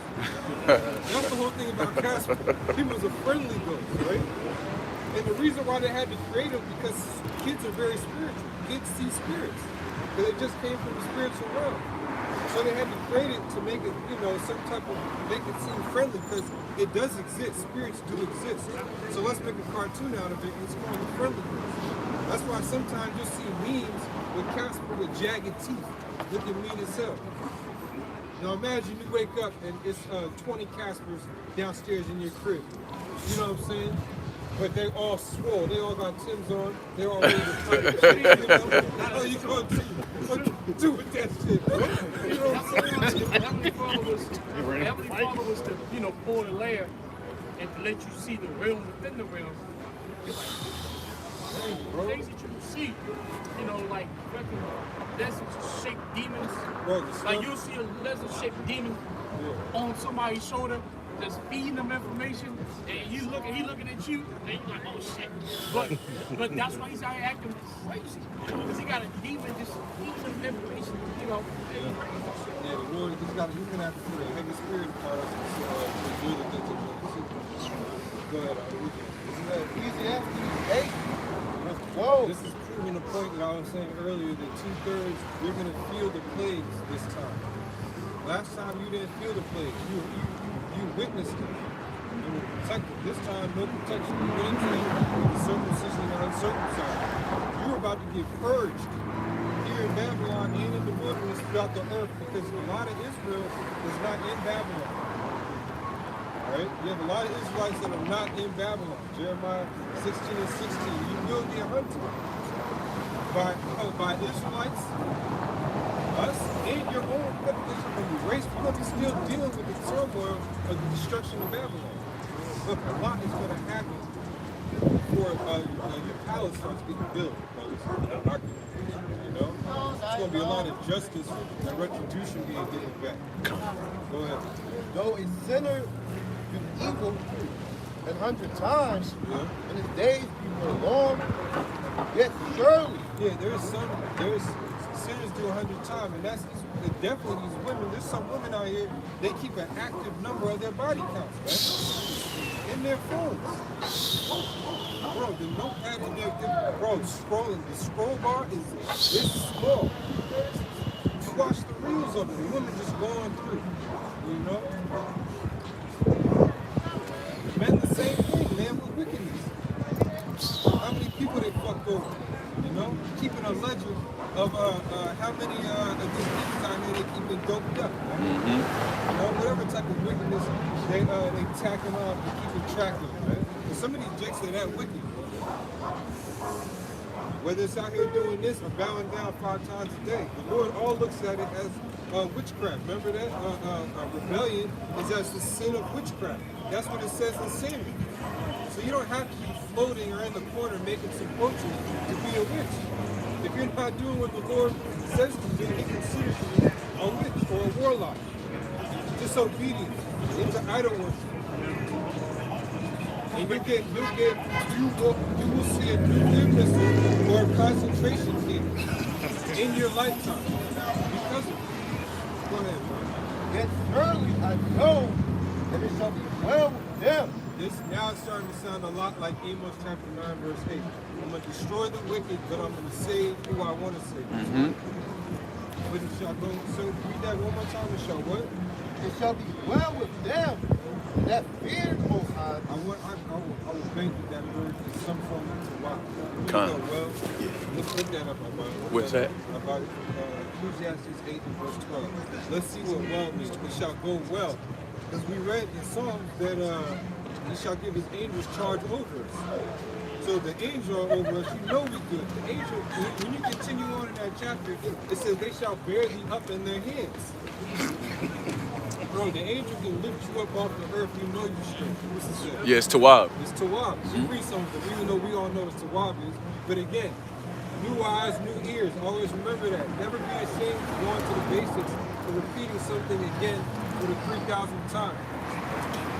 Come. You know, there's some things that we said, especially in Bahasham, Yahawashi. We said, what, at least 30 times every Saturday. You know what I'm saying? So go ahead, bro. Yeah, it says good, pleasant, agreeable, pleasant.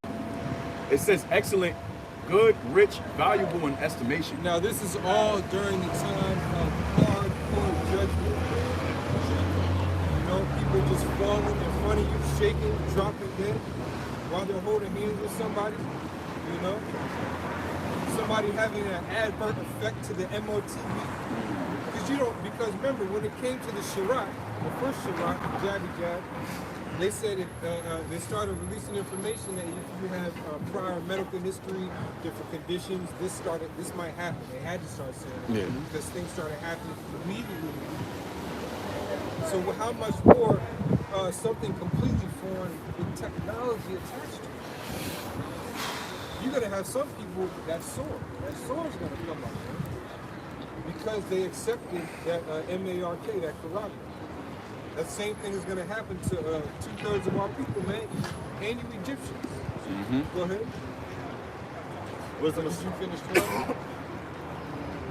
Read it shall go well with them. Because we read the definition. So read the verse from the top one more time. Okay. It's Ecclesiastes 8 verse 12. Though a sinner do evil 100 times, and his days be prolonged, yet surely I know that it shall be well with them that fear the Most High. Right, and this is well. It's been going well. We've been coming out here week in and week out as long as the lights are on and able to put the feed out. So it's going well with those that fear the true Lord. And his name is Yahawah and Yahawashi. It's not God and Jesus Christ. That's right. If I'm not mistaken, Christianity, they're losing members. Churches are losing members. But where are these people going when they leave? Where are they going? Who are they turning to? Atheism. That's the answer. You said it, brother. A lot of them are turning to atheism, whatever that form of atheism is. You don't have to be drawing a pentagram right the next day you leave the church. You know? It could be again, whatever, you know, any type of form of idleness. Con. That's the number one. Yeah. So it is like that little work was up here, I self-lorded me. Yeah. That's the number one form. Now, people burn incense to themselves. That's why social media is the thing. Because everybody is followers. You know, and they feel and they feed off the followers and they get their energy. Because ultimately it's sick. Everybody said, you know what, the stats came out like what, over about 60% of Americans at this point don't believe that there's a God. They don't. That's why, and they said Gen Z is not in church. Gen Z is not going to church. You know, they are out there in the streets. That women are out there in the streets, the men in the streets. They believe that America has shown to them that there is no power. You just got to do whatever you do, which that's according to the scriptures, right? It's America, the Great War, finally fully settled in the lot as the reincarnation of Egypt, Sodom and Gomorrah, Rome, and all these different wicked kingdoms. Right?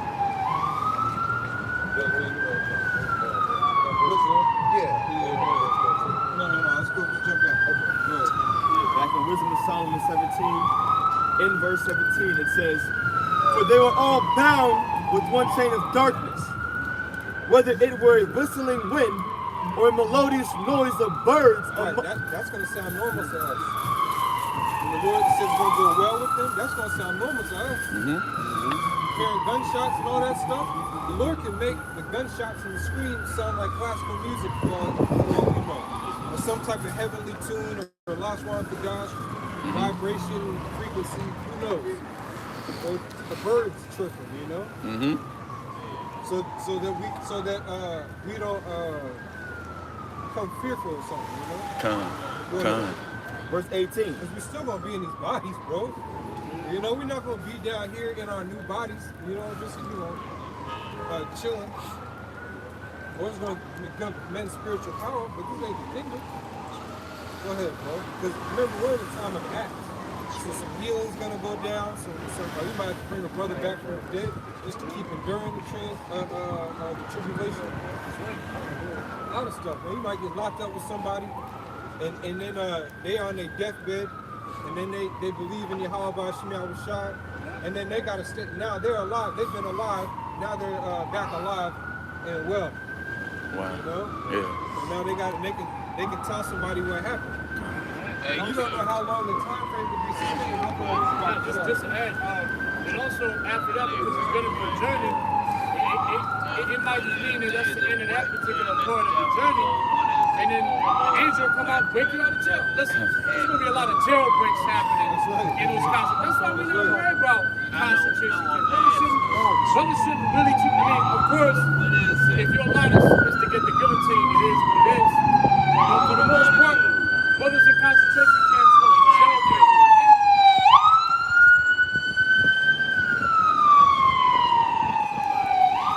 So the angel's going to be breaking brothers out of jail, breaking brothers out of concentration camps. They did that in the past in the book of Acts. They're going to do it. The Lord promised too that He would open up the prison houses. So you got to remember one thing that you don't hear about a lot in the news is the prison line. It's nothing for you got to remember the population in this. At any point in time, the prisoners will overrun the COs and get the hell out of here. Some country in South America, they found out how to house 40,000 prisoners in a very small area. Yeah, Zebulon, right? Yeah. So it's nothing for them to start breaking out. Yeah. Only reason why they don't, why it's like I said, it's a lot more of them than the CEOs and officers. The reason why they don't do that is because society is still civil. Meaning, if you have a prison line, right? The prisoners will overtake the prisons, but once they get out, society is still running. All of them will get captured and put right back in it. But once they realize that, the society is no longer civil, then they're going to break out knowing ain't nobody bringing them back to the jail. So as long as everything has to happen in stages. Wisdom of Solomon 17, verse 18. Whether it were a whistling wind or a melodious noise of birds among the spreading branches, or a pleasing fall of water running violently, or a terrible sound of stones cast down, or a running that could not be seen of skipping beasts, or a roaring voice of most savage wild beasts. Running of skipping beasts that can't be seen. So you're hearing a horse. Have you ever heard a horse run as fast as it can by you? It's kind of loud. It moves, you know? Imagine hearing that skirt past you. You don't see nothing. That's terrifying. Or that's just a horse. Imagine you hear a bear roar next to you. You think you're about to get some sleep finally, and then you hear a bear and its cubs, you know? Or you hear some gnawing, some scratching at your door, you looking at the people and you don't see anything. The Lord is going to start doing that again. He's going to start doing that again. All right? And some of you out there, we're telling you, you're going to be calling on the names Yahawah and Yahawashi, and it's just going to intensify. You're not going to get help. And that's terrifying. Why? Because you didn't want to do the work now. You didn't want to put in the work now to get rewarded then. That's what it matters. Like you said, part 2, the Shunya. When the Shunya arrives, Shunya means 2. When that gets here, second death. The Lord ain't playing. And He also, that's why He says that the 10 admonishments reject. The Lord brings that rejection. That rejection is, these are the details of the rejection. It's crazy. Go ahead, Doc. It says, or a rebounding echo from the hollow mountains. Right, a rebounding echo, like the way your voice was bouncing off that building with that Amos 9 and 8, with no cars going by. You know what I'm saying? But it's going to be, imagine the echo of someone screaming, man. Or a squealing, someone drowning, something. Because guess what? A lot of people get waterboarded. And people will be running around with holding a lid in one hand with the blood squirting out of the other arm, you know, running out of their apartment. All types of crazy stuff, man. And this, I'm going to call it the pilgrimage. You know? You know the words that we scream is what? The scripture speaks about women wailing. But the thing is, you fellas ever like, how do you like snuck up or like accidentally touch a woman and she wasn't aware? The fuck? They have that switch, that bench, like, well, listen, you're gonna see that, and that's a thing that it kills the ear because women know how to speak. When women start speaking like that, the society is collapsing, the venture is falling. You're gonna see madness and chaos, inability to sleep. Because you're sleeping and you know you hear screams. You know what's going on. She's getting violated. And you just keep it. You're not going to look that way because it's going to sound like birds chirping. God. It's going to sound like the wind whistling. You know? But the thing that was crazy is you're going to hear the men screaming like that too. That terrifying you hear when a serious injury happens to somebody on the field and you saw the injury, it's like, you know that you hear that pain. Now imagine that right next to him and he's screaming next door. That's crazy. Go ahead, Doc. It says, these things made them to swoon for fear. For the whole world shine with clear... Right, swoon for fear, meaning they were rocking back and forth. That paranoia, like you said earlier. Go ahead. For the whole world shine with clear light, and none were hindered in their labor. That's good. All right, and that's what's going to happen in these times. The Lord is not going to hinder his labor in plaguing Egypt the same way that he plagued Egypt the last time. Economically, socially, you know, physically, spiritually, he's destroying the crops. I pray that the Lord continues, Lord willing, winter, California just goes into winter. They don't even go into summer. They catching all that cold weather. Lord willing, it goes into some crazy elongated period where they can't put the seeds in the ground in time. Because they do a whole lot of farming out there in California. You know, they say Maryland is a farming state, but Maryland is small as shit, bro. California takes up the whole entire coast over there. So for that to happen, and then again, because of the gardening zone, the further south you are, the better, the earlier you consume. The further north you are, the longer you wait. You got to start inside. And again, China, they got their EMPs on deck. So at any point in time, the power grid on that coast could shut down, or Esau could send the dude who tried to attack Baltimore to California and do some work. You know, because California needs to be destroyed, just like Baltimore, D.C., ultimately the rest of Babylon. You had something there? Yeah. There's Zephaniah chapter 1, verse... Oh man, that's a chapter right there. No, where you at? 14. Read 3 and then 14. There's Zephaniah chapter 1, verse 3. It reads, I will consume men and beasts. 2. This is Zephaniah chapter 1, verse 2. It says, I will utterly consume all things from off the land, saith the Lord. That means everything. Go into the details in verse 3 and then you can get your precept. Verse 3, it says, I will consume man and beast. I will consume the fowls of the heaven and the fishes of the sea and the stumbling blocks with the wicked. Right, he has to consume the fowls of the heaven. I mean, they're dropping dead already. The Lord said, I come to kindle a fire. What if it's not already kindled? Look, the birth, all creation groaneth. That's what the scripture says. Everything is waiting for the restoration of Yahawah through Yahawashi in the rightful King David in the 12. Go ahead. And I will cut off men from off the land, saith the Lord. That didn't happen in Zephaniah's time. I looked it up. When I read that, I was like, whoa. Let me see if this is a future prophecy. He didn't do that. Go ahead. Verse 14, it says, the great day of the Lord is near. It is near. Because birds still fly over that area. Yep. You know, still there's not an area where this was recorded, and it's recorded in history that this happened. This is where the Lord destroyed everything, like with the flood, you know? Go ahead. And hasteth greatly, even the voice of the day of the Lord. It says, the mighty men shall cry there bitterly. That was 14? Yep. Oh, slot, read 14 again. This is Zephaniah chapter 1, verse 14. The great day of the Lord is near, it is near, and hasteth greatly, even the voice of the Lord, the voice of the day of the Lord. The mighty men shall cry there bitterly.